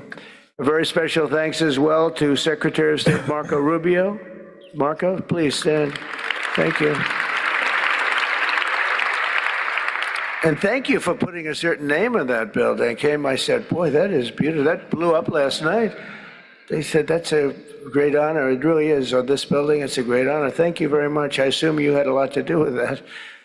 Just a little bit. Yeah. Thank you. Appreciate it. And Senior Advisor for Africa, Masad Boulos, who's been fantastic. Thank you, Masad. All of these people, every one of them were indispensable in forging this agreement. Let me also recognize Senators Mike Rounds and Lindsey Graham. Lindsey, thank you. Mike, wherever you may be. Thank you. Thank you, Mike. Representatives Ronnie Jackson. Where's Ronnie? Ronnie is that great guy. He won his race in Texas by 48 points, right? So I don't have to ask if he's in any, I don't even have to endorse him anymore. It doesn't matter. Save the paper, right? Great job. Chris Smith. Chris? Thank you, Chris. Great. Good job. Trent Kelly. Trent? Thank you very much. Thank you. And the acting president of the Institute for Peace, Darren Beatty. Thank you, Darren, very much. Thank you very much, Darren. For more than 30 years, one of the worst conflicts on earth has been raging in eastern Congo. Millions and millions of people have been tragically killed, went on forever, and countless more have been displaced from their homes. Families have been destroyed. It's been a disaster. Many administrations have tried, but probably not too hard, knowing who preceded me. But they tried. It says they've tried. But we tried harder to end this conflict. But they've accomplished, obviously, they accomplished very little because the killing went on at levels that just got worse and worse. And today we're succeeding where so many others have failed. And this has become the 8th war that we've ended in less than 1 year. Such an exciting thing to do. This has been a really, because we're talking about 30 years of fighting, 30 years, much more than 10 million lives. Last June, thanks to the efforts of Secretary Rubio and Mr. Boulos, Rwanda and the DRC reached a landmark agreement to move toward peace. They started the process. I met with some of their great representatives who are here also, and we started a great process. The compact we're signing today, which will be known as the Washington Accords, everybody sort of liked that name, formalizes the terms agreed to in June, including a permanent ceasefire, the disarmament of non-state forces, provisions for refugees to return to their homes, and justice and accountability for those who have committed illegal atrocities. Very importantly, this agreement also creates a new framework for economic prosperity. There's tremendous wealth in that beautiful earth. It's beautiful earth, but it was stained badly with blood, tremendous amounts of blood. But in the region that will support a lasting peace, and the Democratic Republic of the Congo and Rwanda have agreed to more closely integrate their economies with each other rather than fighting, and they'll be doing that. And these two gentlemen are very smart, and I think they liked each other a lot. I spent time with them. I think they liked some people may be surprised. I really do. I think they've spent a lot of time killing each other, and now they're going to spend a lot of time hugging, holding hands, and taking advantage of the United States of America economically like every other country does. So they're going to do very well, but they do have some very valuable things. They're going to have a lot of money and a lot of success, and I think they're going to get along really well, so I hope so. Thank you very much. Look at them. Look at the way they love each other. Thank you. So I have a lot of confidence in both leaders. We'll keep these commitments. I know they're going to keep them and follow through on the agreement and create a much brighter future for the people of their countries and their heroes within their countries because of today. This is a big story.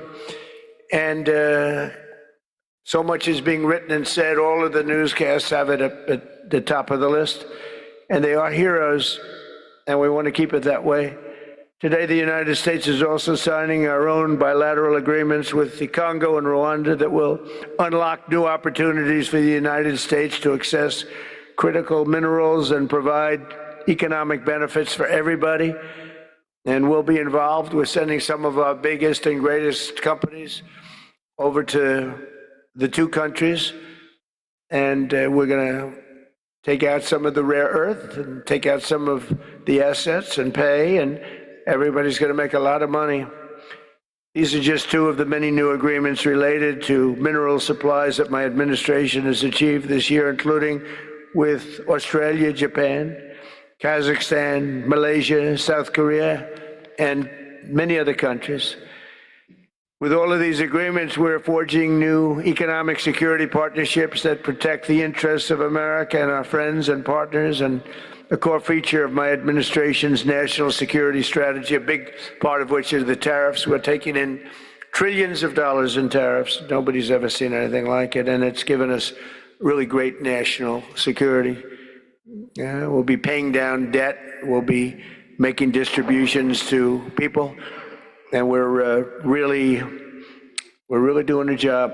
It's amazing. I was with a gentleman, the future king of Saudi Arabia, and you've heard me say this a couple of times, but 2 months ago when I was over there, he said, and actually Qatar is represented today, and UAE is represented, and your leader said the exact same thing, different words, but the exact same thing, that 1 year ago they thought our country was dead, and now our country is the hottest country anywhere in the world. We're the hottest country anywhere in the world. Nobody's ever seen anything like it. We have over $18 trillion, that's just in 10 months, pledged or being invested or pledged to be invested in the United States. Think of that, 18 trillion.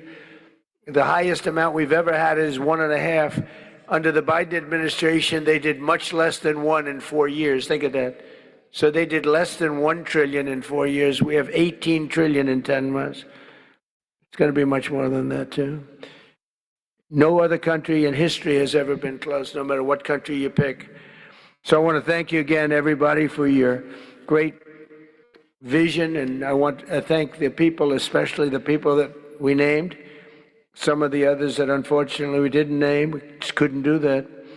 But for your vision and for your courage, because it's made it possible to begin healing old wounds and transcending past differences and creating a future where every child of God can live in dignity, prosperity, and peace. And these are two very good men, and they're two potentially very strong countries. I'd like to now invite President Kagame to come up and say a few words. It's Rwanda. And then, if I may, the President of DRC, who really is doing a great job. These are two men that are doing a great job. And again, they're so respected because of what they're doing today and the mission that they've really, I think, accomplished. And we'll see how it all works out, but I think it's going to work out really great. They want to get on to other ways of living for their people, and they're great leaders. Thank you very much. Please, Mr. President, thank you. Thank you very much.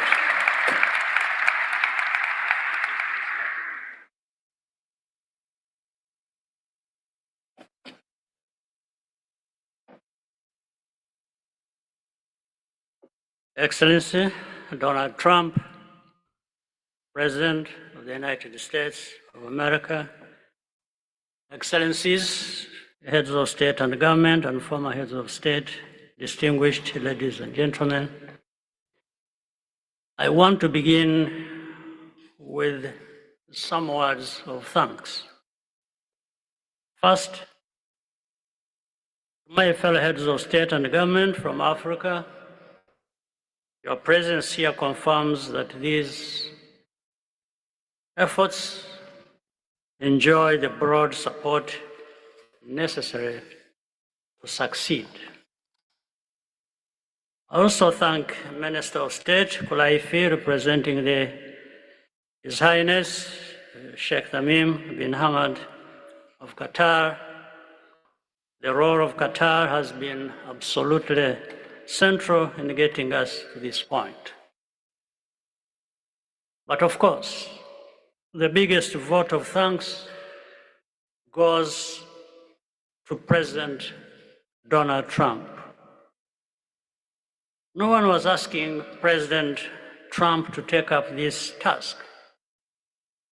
Our region is far from the headlines.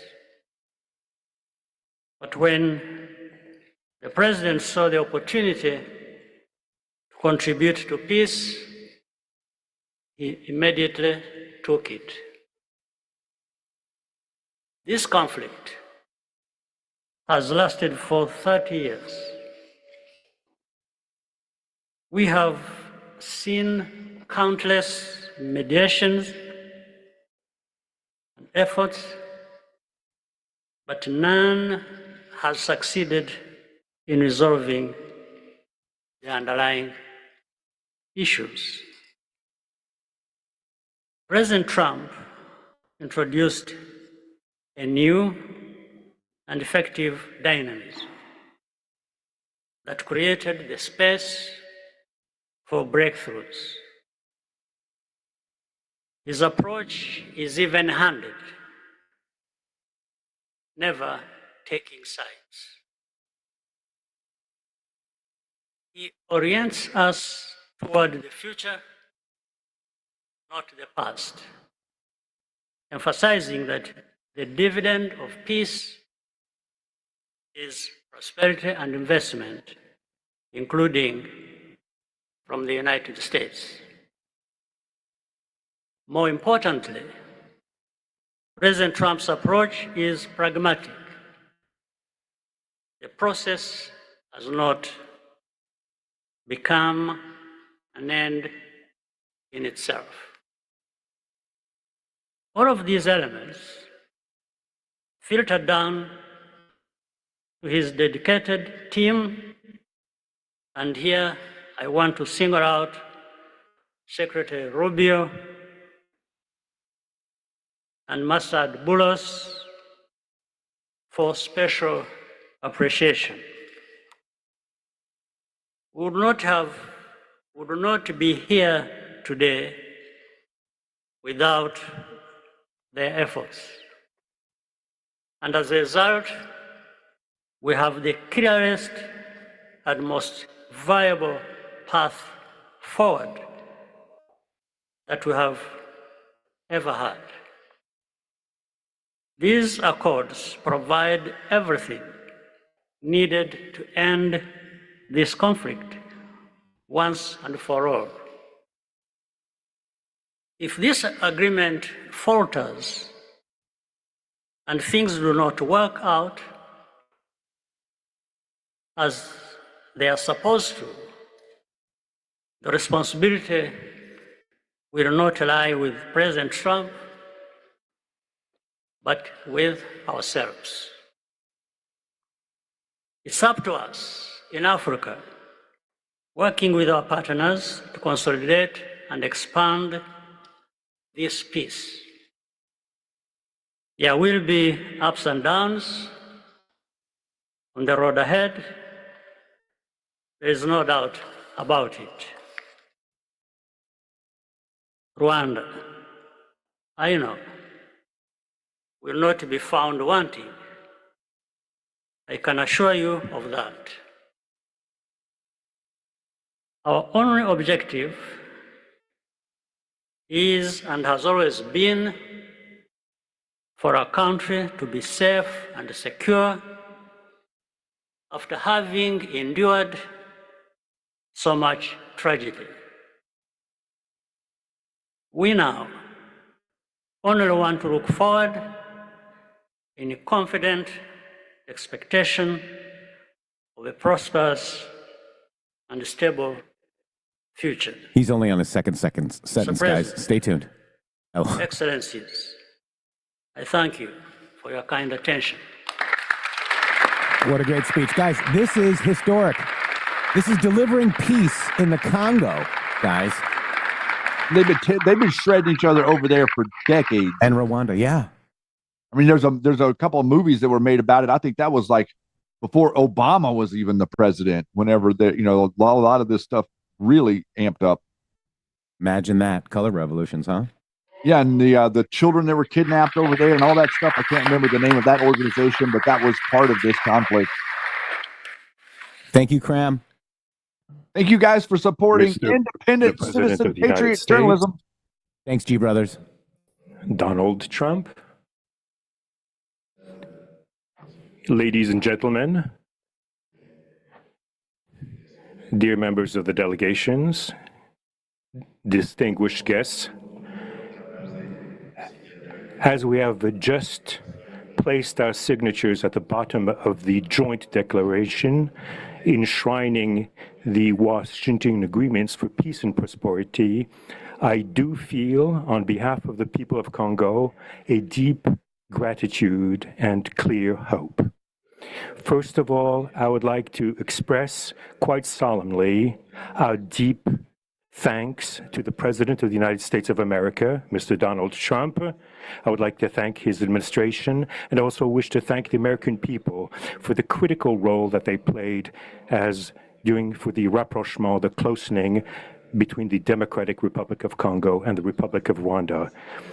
To these thanks, I also bring in all of our regional partners and our international partners who, thanks to their commitment and engagement, have consistently made this critical moment possible in the road to peace. First and foremost, we have Sheikh Yanim bin Ahmad Adani. We have President João Manuel Lourenço Gonçalves, who is the President of Angola and the acting President of the African Union. And we also have the former President of the Republic of Kenya, my brother, Uhuru Kenyatta, who I can see here in the room. These two great Africans who are at the beginning, who started the Rwanda and the Nairobi processes. And beyond them, I wish to thank also all of the African leaders who contributed who helped us in this struggle. And I do hope that we have, yes, reached the end. The Washington agreements are not yet another document. These represent a turning point. They bring together under a coherent architecture a declaration of principles of a peace agreement and also the regional economic integration framework to provide to the peoples of the region a new perspective, a new outlook, namely to finally overcome the cycle of violence, of forced displacements, of mistrust, defiance, in order to begin a new era of friendship, cooperation, and prosperity all shared together. For those involved, the Democratic Republic of Congo takes this solemn commitment to implement with complete sincerity all of our obligations that stem from this agreement. We will do this with seriousness, with rigorousness, and also the constant care for peace and the security of our populations, for the unity and the integrity of our territory. We do hope that thanks with the same seriousness that the Republic of Rwanda will also respect fully the letter and the spirit of the commitments made here in Washington. We are reaching out for a peaceful cooperation based on mutual respect, non-interference, and the joint struggle against the armed groups, the end of all support to negative forces, and the beginning of fair prosperity on behalf of our two populations. I do believe this day is the beginning of a new path. A demanding path, yes, indeed, quite difficult, but this is a path where peace will not just be a wish, an aspiration, but a turning point. The Democratic Republic of Congo will fully play its part with dignity, with consciousness and consistency, and with the support of our partners. We will remain watchful, vigilant, but not pessimistic. We'll be clear-eyed, but resolutely optimistic. These Washington agreements for peace and prosperity must be for our peoples a symbol of an irreversible commitment to turn the page of confrontations and to open a new era of cooperation and sustainable peace throughout the region. Thank you.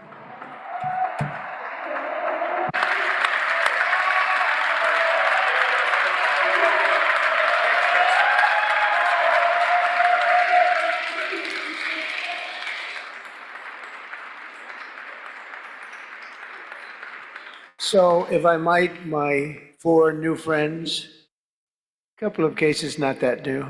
Could you come up, please? Do you mind? Please.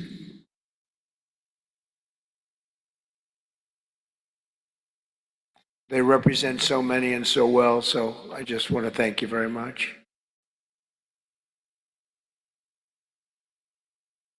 Good.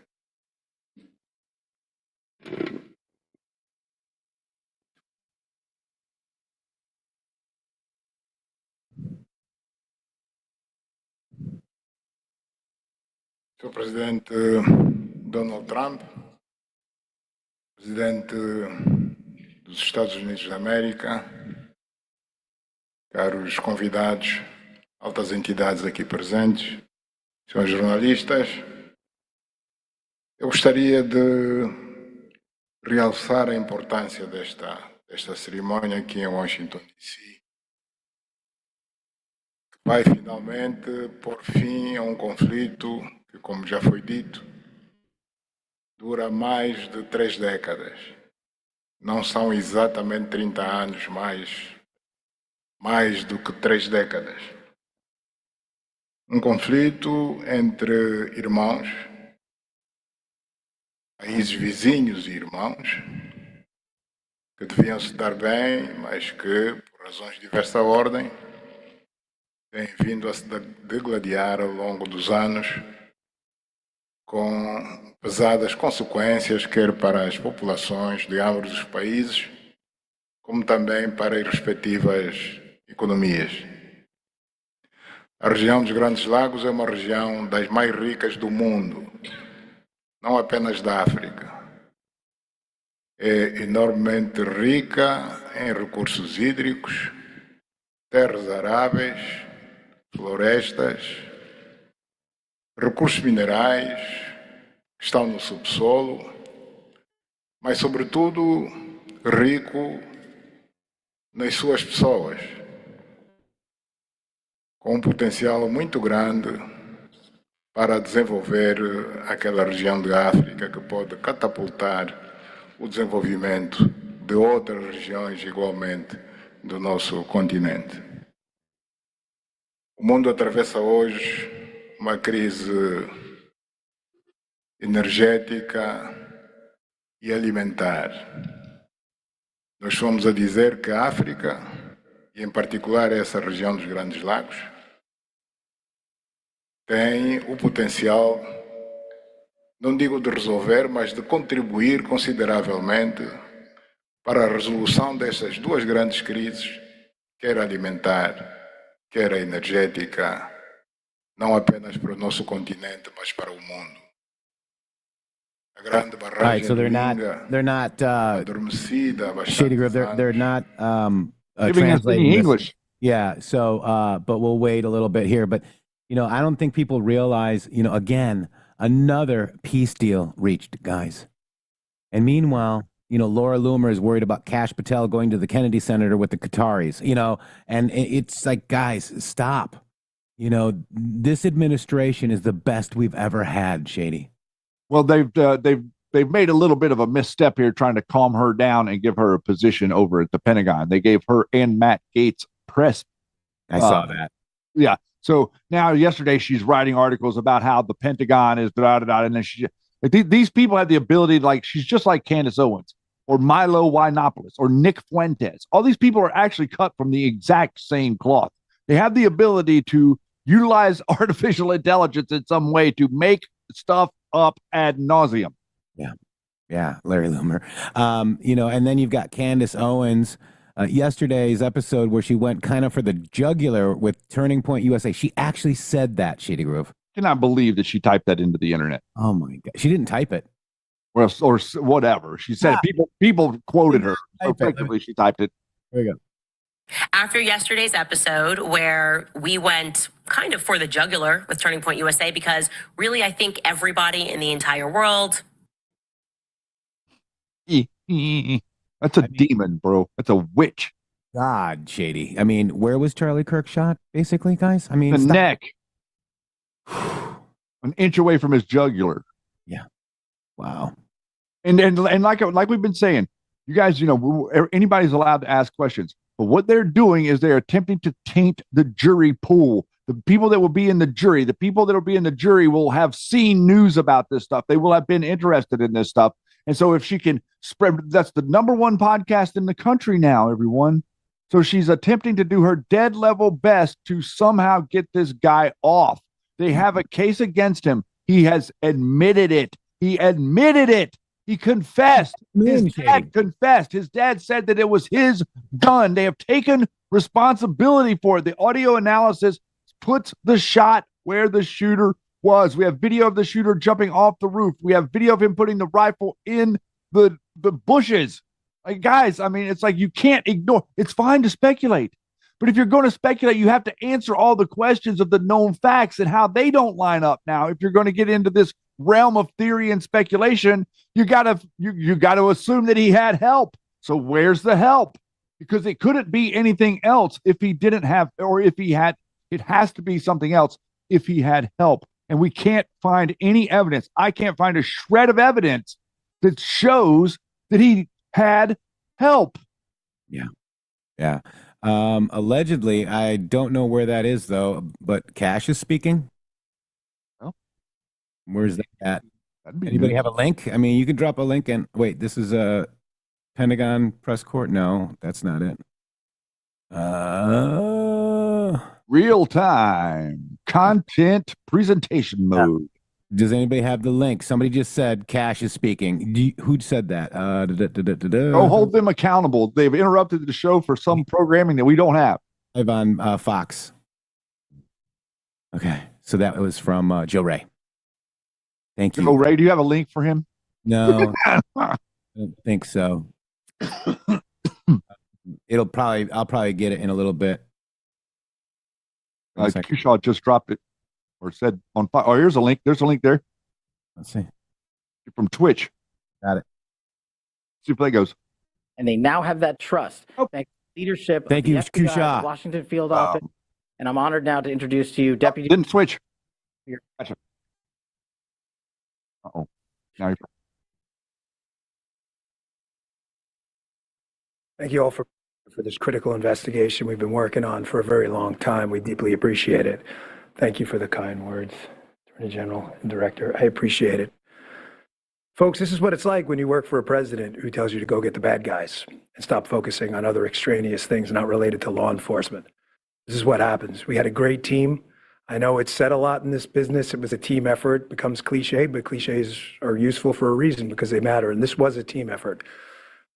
The director and the attorney general emphasized who's that guy in the upper right corner? This was our internal work at the FBI, and I want to just the guy covering it really express my sincere gratitude. And I said, we're going to get this guy. All right, I got it. You are allowing us the latitude. Whoa! You're doubling. I know. Deputy Attorney General Todd Blanche. You're doubling. You're doubling. I'm just trying to get this guy off my whatever screen. Process we need. Judge Janine, Todd, and Attorney General Bondi, they were there. All you had to do, they were a phone call away. And their team was amazing. We actually never had to make that phone call because they were always responsive. Thank you, Judge, as well. You were amazing. Folks, you're not going to walk into our capital city, put down 2 explosive devices, and walk off in the sunset. Not going to happen. We were going to track this person to the end of the earth. There was no way he was getting away. Well, we didn't have to track him to the end of the earth. It wound up in Woodbridge, Virginia.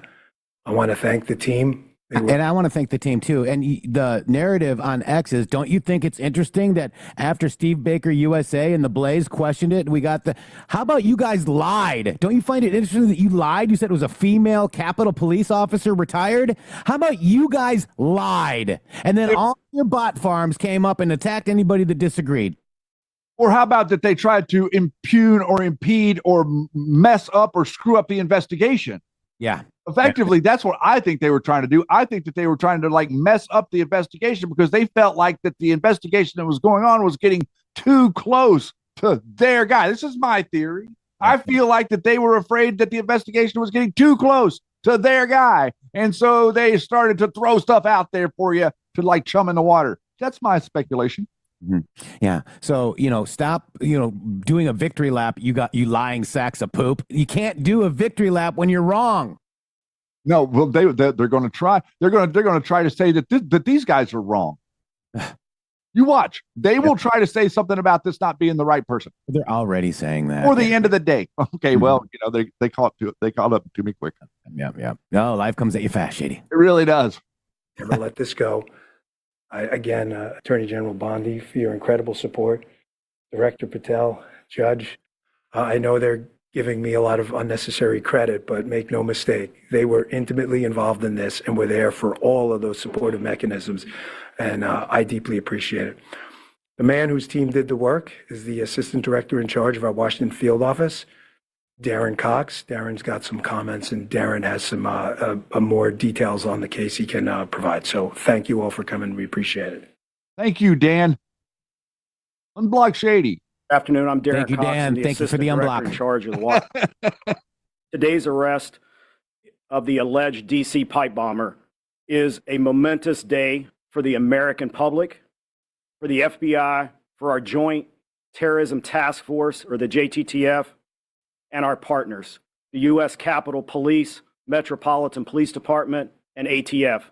We've also had a large number of other federal, state, and local departments that have worked on this investigation. And last but not least, the U.S. Attorney's Office. We all worked hand in hand to solve this investigation. This has been a long week, in DC.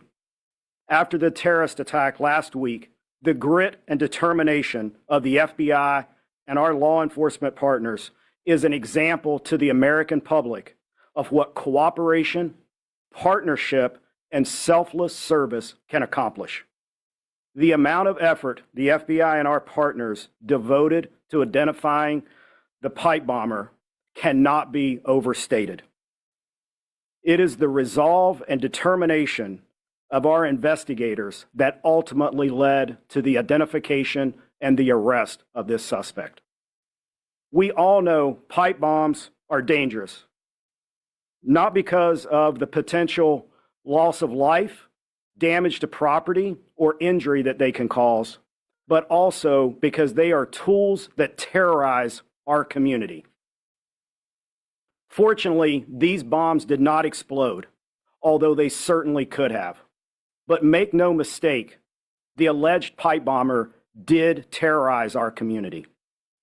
Today's actions underscore the long memory and the long reach of the FBI and our partners. I know some people had given up on finding the perpetrator, but not the FBI and not our partners. We do not forget, we do not give up, and we do not relent. Though it had been nearly 5 years, our team continued to churn through massive amounts of data and tips that we used to identify this suspect. I want to thank Director Patel and Deputy Director Bongino for their leadership and for providing us the resources and the personnel to reevaluate all of the data that we had. We dove into more than 3 million lines of data to come up with this suspect. Director Patel, Deputy Director Bongino, thank you for your support, thank you for your passion, and thank you for your investment in this investigation. From me, on behalf of the investigators, the Washington Field Office, and all of our partners, thank you. I'd also like to thank Judge Pirro. Judge, your team and you are absolutely amazing. You're the type of prosecutors and U.S. attorney that all of the investigators across the country want to work with. They're hard-nosed and they're aggressive. And thank you for that. I'd also like to thank the American public for providing tips and leads, not just on this case, but every day on cases across the country that are being solved by law enforcement. And finally, I want to commend all of the members of the Washington Field Office, and most specifically, the investigative team. Their diligence and persistence led to this arrest today, and they are absolutely, totally dedicated not only to this case, but every case they work. So thank you, Washington Field Office. Last, I will say our work is not done. The FBI will continue to pursue every lead and use every resource that we have to ensure that the DC pipe bomber is brought to justice. Thank you. You keep hearing the words partnership and team, and that's what we are. And we could not do this without our U.S. Attorney, Jeanine Pirro. Jeanine, from day one, has worked tirelessly for our country and for our nation's capital. It's my honor to introduce my friend, U.S. Attorney Jeanine Pirro. Thank you very much, Attorney General. And you have been listening to a lot of thank yous and a lot of gratitude. The reason that we're thanking each other to the extent that we are today is because we have seen in this case an incredible collaboration around the clock, in the middle of the night. It doesn't matter. We call each other, we make contact, they need a warrant, they need something, someone wants legal advice. These are the men and women who never give it up. You hear about government employees, but I don't know if you really realize what it is that they do. They are incredible, and this case is big. 4 years, 10 months, and 28 days ago, an individual placed a bomb in the vicinity of both the RNC and the DNC. And for that amount of time, that individual evaded accountability. Today, as a result of the cumulative efforts of the men and women in the FBI and the police department and the Department of Justice, we are finally able to make an arrest of an individual by the name of Brian Cole. As the Attorney General has indicated, he is arrested for transporting an explosive device in interstate commerce, as well as the attempted malicious destruction by means of explosive materials. You know, folks, this case involved millions of pieces of data. And it is a huge win because it was like finding a needle in a haystack. So much of this evidence was very specific, but a lot of it was also very general. For example, there were 233,000 black end caps of the type that were used in this case. I want you to think about the fact that the FBI had to go through the sale of every one of them to try to find commonality with an individual, along with the purchase of the pipe itself, the cap ends, the wires, the steel, and the 9-volt batteries. Every one of those had to be mined and remined to the point where we were able to then connect. And make no mistake, it was this administration, it was this president who made the decision that we were going to use all of our efforts to get it done, and get it done they did. Finally, let me say this. Today begins the formal process of accountability, where this defendant will begin his journey through the criminal justice system. And I pledge to you that the United States Attorney's Office will take this case across the finish line. Again, thank you to the incredible work of the FBI, to the Attorney General, and to our local partners as well. This is a job that I think was well done. Thank you. President Trump's directive to all of us was to not only make America safe again, but DC, and to make it safe and beautiful. We could not have done that without our partnership with Mayor Bowser and Chief Smith. It is my honor to introduce Metropolitan Police Department Chief Smith. Good afternoon, and thank you, everyone. I am Chief Pamela Smith, Chief of Police of the Metropolitan Police Department. Thank you, Attorney General Bondi, U.S. Attorney Jeanine Pirro, and FBI Director Patel for having me here today. For nearly 5 years, the agencies standing here today have worked together under the leadership of the FBI to locate our suspect who is responsible for the 2 pipe bombs that were placed around our city.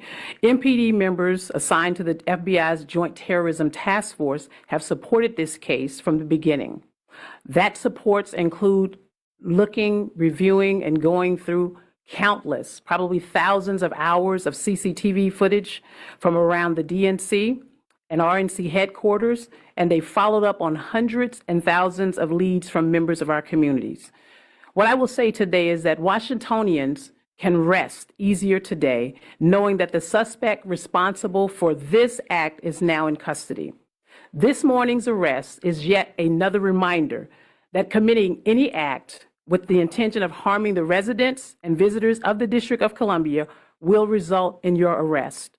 The men and women of the Metropolitan Police Department, the FBI, the ATF, the U.S. Capitol Police, and certainly the prosecutors at our U.S. Attorney's Office will go to the furthest length. I heard somebody say to the end of the earth, but thank God we didn't have to go to the end of the earth today, that we were able to bring this subject into custody. I want to commend the men and women of the FBI and the members of the Metropolitan Police Department and all of the agencies who are standing behind me today on a job well done. I will turn it over now to Attorney General Bondi. We're going to take some questions. Just remember, as I said in the beginning, this is ongoing. It's very active. The search warrants are still being executed. Many charges potentially to come. So just keep that in mind when asking your questions. Jake, Fox News. So you said it had been nearly 5 years, we all know that, and that you said there have been no new evidence. So can you say anything about the evidence that actually did lead to this arrest? And then secondarily, you're talking about additional charges possibly. Can you say what those you might be considering, or terrorism charges, or what? We can't discuss new charges, of course, yet, ongoing. But what I will say is this is why this was so incredibly important, more than any other case, is this is in our nation's capital where this happened. And now, thanks to the FBI, we know that this defendant was living just miles away from here in Virginia. So as to the evidence in the case, I'm going to let Director Patel take that, but it's still very active and very ongoing. Thank you, General. And as I stated earlier, and as the General has already reiterated, our job is to provide full accountability in the court of law with Judge Pirro's team.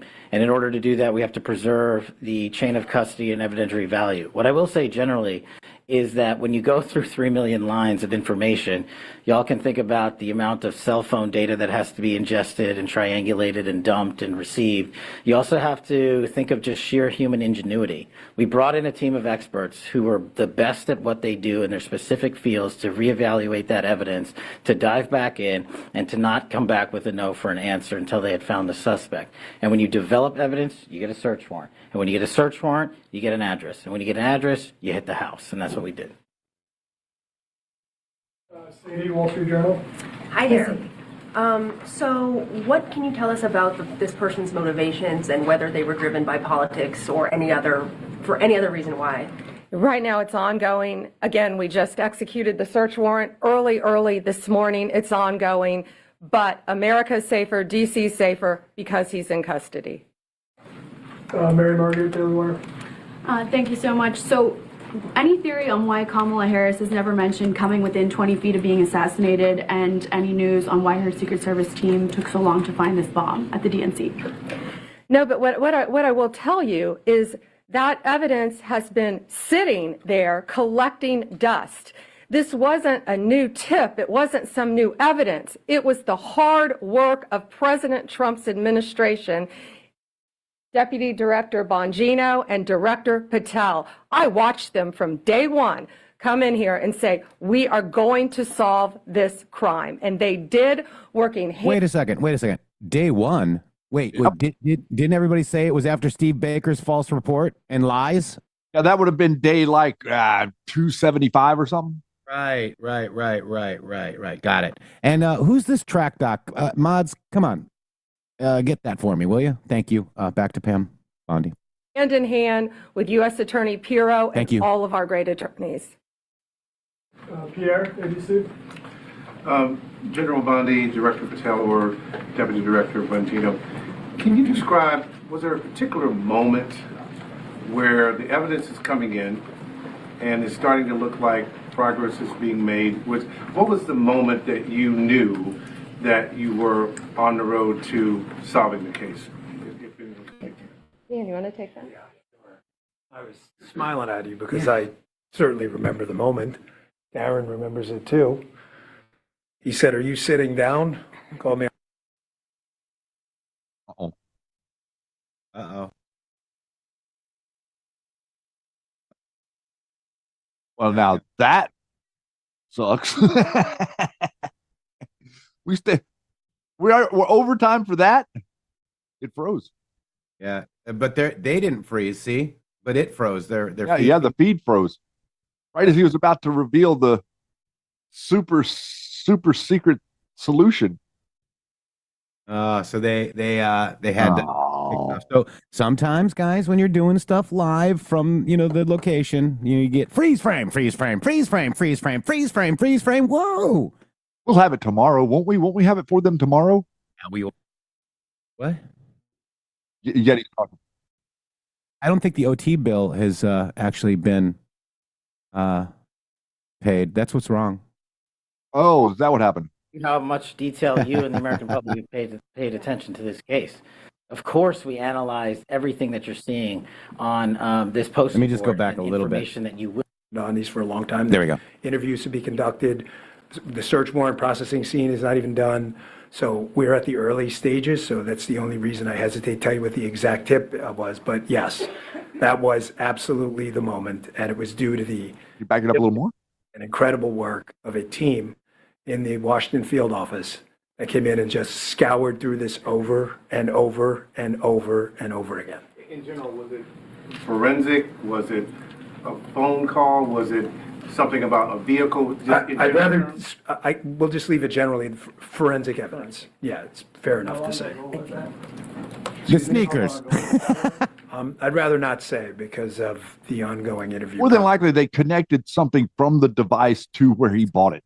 Tell you how thorough Right. this team was. Thank you, Patriot. But that moment, that was kind of like the aha moment, that wasn't the end.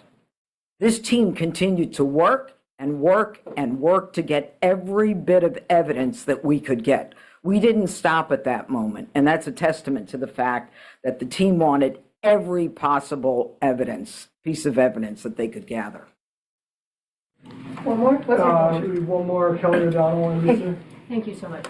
Have you recovered the notable sneakers? Have you done surveillance of this suspect from that aha moment to when you exercised the search warrants today? And obviously this happened on January 5th into January 6th. How should the public look at this case separate from all of the cases related to what transpired on January 6th and the president's subsequent pardons? I'm going to let Director Patel take the evidence part. We have to be careful again. You've asked very good investigative questions, but this is ongoing, very active.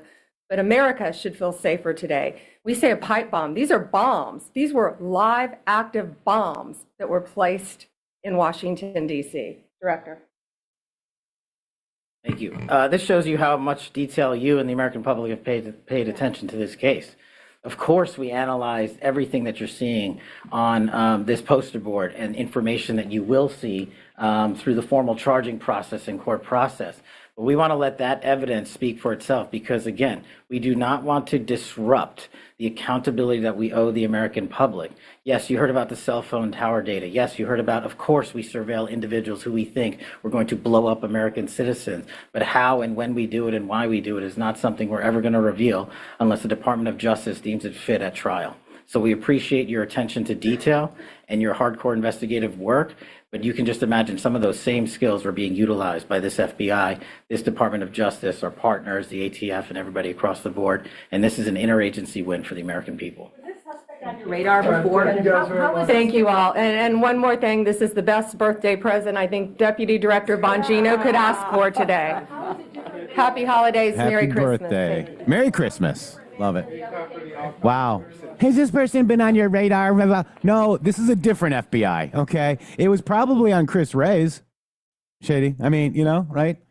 Well, there looks like there is going to be radar. We are seeing the father's company connected to some things. We're also seeing the grandfather has connections to Department of Homeland Security. So there is a number of different things, possible Antifa connections for Mr. Cole. So these things are developing. We're digging into them right now. And no, this person was not on our radar. And I would suggest that the reason I would suggest that there's people out there that claim the whole time, like Ivan Ranklin, that he knew who it was. I wonder if he knew. Here's a picture of Brian J. Cole, Shady Groove. There he is right there. Wow. Mm-hmm. I think that's a younger picture, too. He's a little older now. Well, I mean, it could be. Yep, but that's him. And he's skinnier, too. He's too fat, right? Jeez. Let's see. I just wanted to see if there's anything else. That's not the father. This guy is not the father. Just want to say, we did see the thing about the bail bondsman. That's not confirmed yet, but it could be, right? We're just trying to figure everything out. Let's see. Brian Cole's whole family was anti-Trump. She posted the government was out to get her boy. This kind of stuff. This is all, from 0 hour. Government's out to get my boy. Out to get my boy. That's right. But there is Brian Cole Jr. Right there. He's screwing up. We'll figure everything out later. But he almost looks like he could be of the Muslim faith. So could it be Somali? Could it be, just the Muslim, radical stuff that's going on, guys? I mean, we had a guy drive from Washington State who was from Afghanistan and come and kill people. Could he have been radicalized in the Muslim faith? I don't know yet. Everything is speculation. We'll have more tomorrow, Shady. Sounds great, man. Thank you guys so much for another great day here at the MG show of breaking psyops as they come at you. Gosh, geez, I tell you. One thing we do know is that the cult of the bots out there, the Steve Baker USA, Kyle Seraphin, all wrong again. Shady Groove again. They're wrong. It's almost like they're with the InfoWars Flynn team. They can never get anything right. Interesting. And we're going to head out of here, guys. God bless you. We were wrongfully censored by YouTube, youtube.com/intheMatrixxx or 3X's, rumble.com/mg.show. Oh, wait, Shady, I got to do this real quick. I forgot Let's do it. What are you doing? We got Chicago steak, Shady. We do. I could use a steak. All right, so listen up. Here we go. Real quick, guys. Stop stressing about shipping deadlines and what to buy. Look at the screen. This is the gift they actually want. It's Cyber Week at Chicago Steak Company. If you missed Black Friday, you actually got lucky because this deal is massive. You know the quality. USDA prime beef, hand-cut, wet-aged for tenderness, delivered in a signature gold cooler, Shady. It's the ultimate steak experience for a reason. But here's why you need to move now. Use code SANTA229, and they are stacking the box with 6 free ribeyes. You heard that right. 6 free ribeyes, plus you get free shipping. There's a freezer full of premium steak just for using that code. Go to mychicagosteak.com immediately. Use that code SANTA229. That's mychicagosteak.com. SANTA229, SANTA 229. Grab the 6 free ribeyes before Cyber Week ends. Wow, that's a great deal, guys. Wow. Wow. Thank Wow. you so much. I got to figure out real quick, Shady. What are you figuring out? Oh, here it is. Where is it? Here it is. All right. See you guys later. Bye, guys. Love you. There we go. Love you. Woot.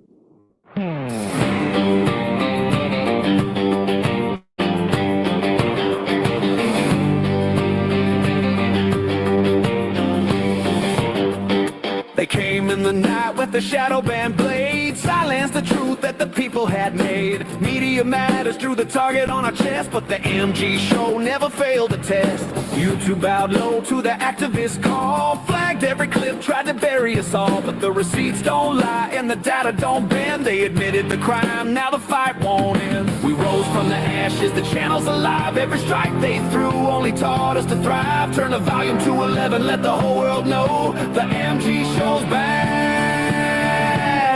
and we're ready to go. Wrongfully censored but never defeated. Media matters, your lies got deleted. Hit that red button, ring the bell loud. Subscribe to the MG show, stand tall and proud. We're the voice they can't mute, the fire they can't douse. Truth on the mic in the people's house. Wrongfully censored, now the truth's uncaged. Subscribe right now, turn the whole damn page. From the live stream wars to the comment crusade, every patriot viewer kept a barricade. They called us the fringe, tried to label us fake, but the algorithm cracked under the weight. YouTube sent the letter, we got it all wrong. 3 little words took way too damn long. So load up the chat, let the memes ignite. The MG show's the spark in the dead of the night. Where the glitch in the code, the crack in the wall, every band just echoed a louder call. Drop a super chat, let the freedom bells ring. The people are the power, let the chorus sing.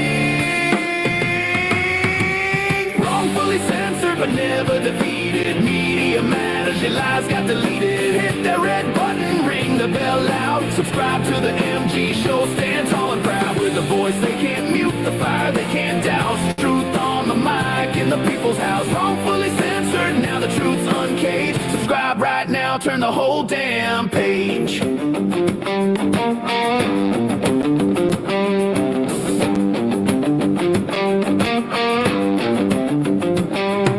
No more shadow, no more chains. Every click is a bullet and the censorship came from the heartland to the coast. We're breaking the spell. 1 million subs and we're giving them hell. Wrongfully censored, hey, hey, never defeated. Media matter, hey, hey. Subscribe right now. Wrongfully censored but never defeated. The MG shows the spark that people needed. Hit that red button, let the whole world see. Truth ain't a crime and the truth ain't free.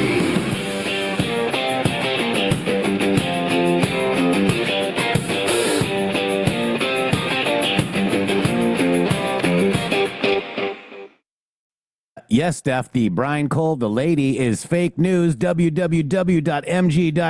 Boom.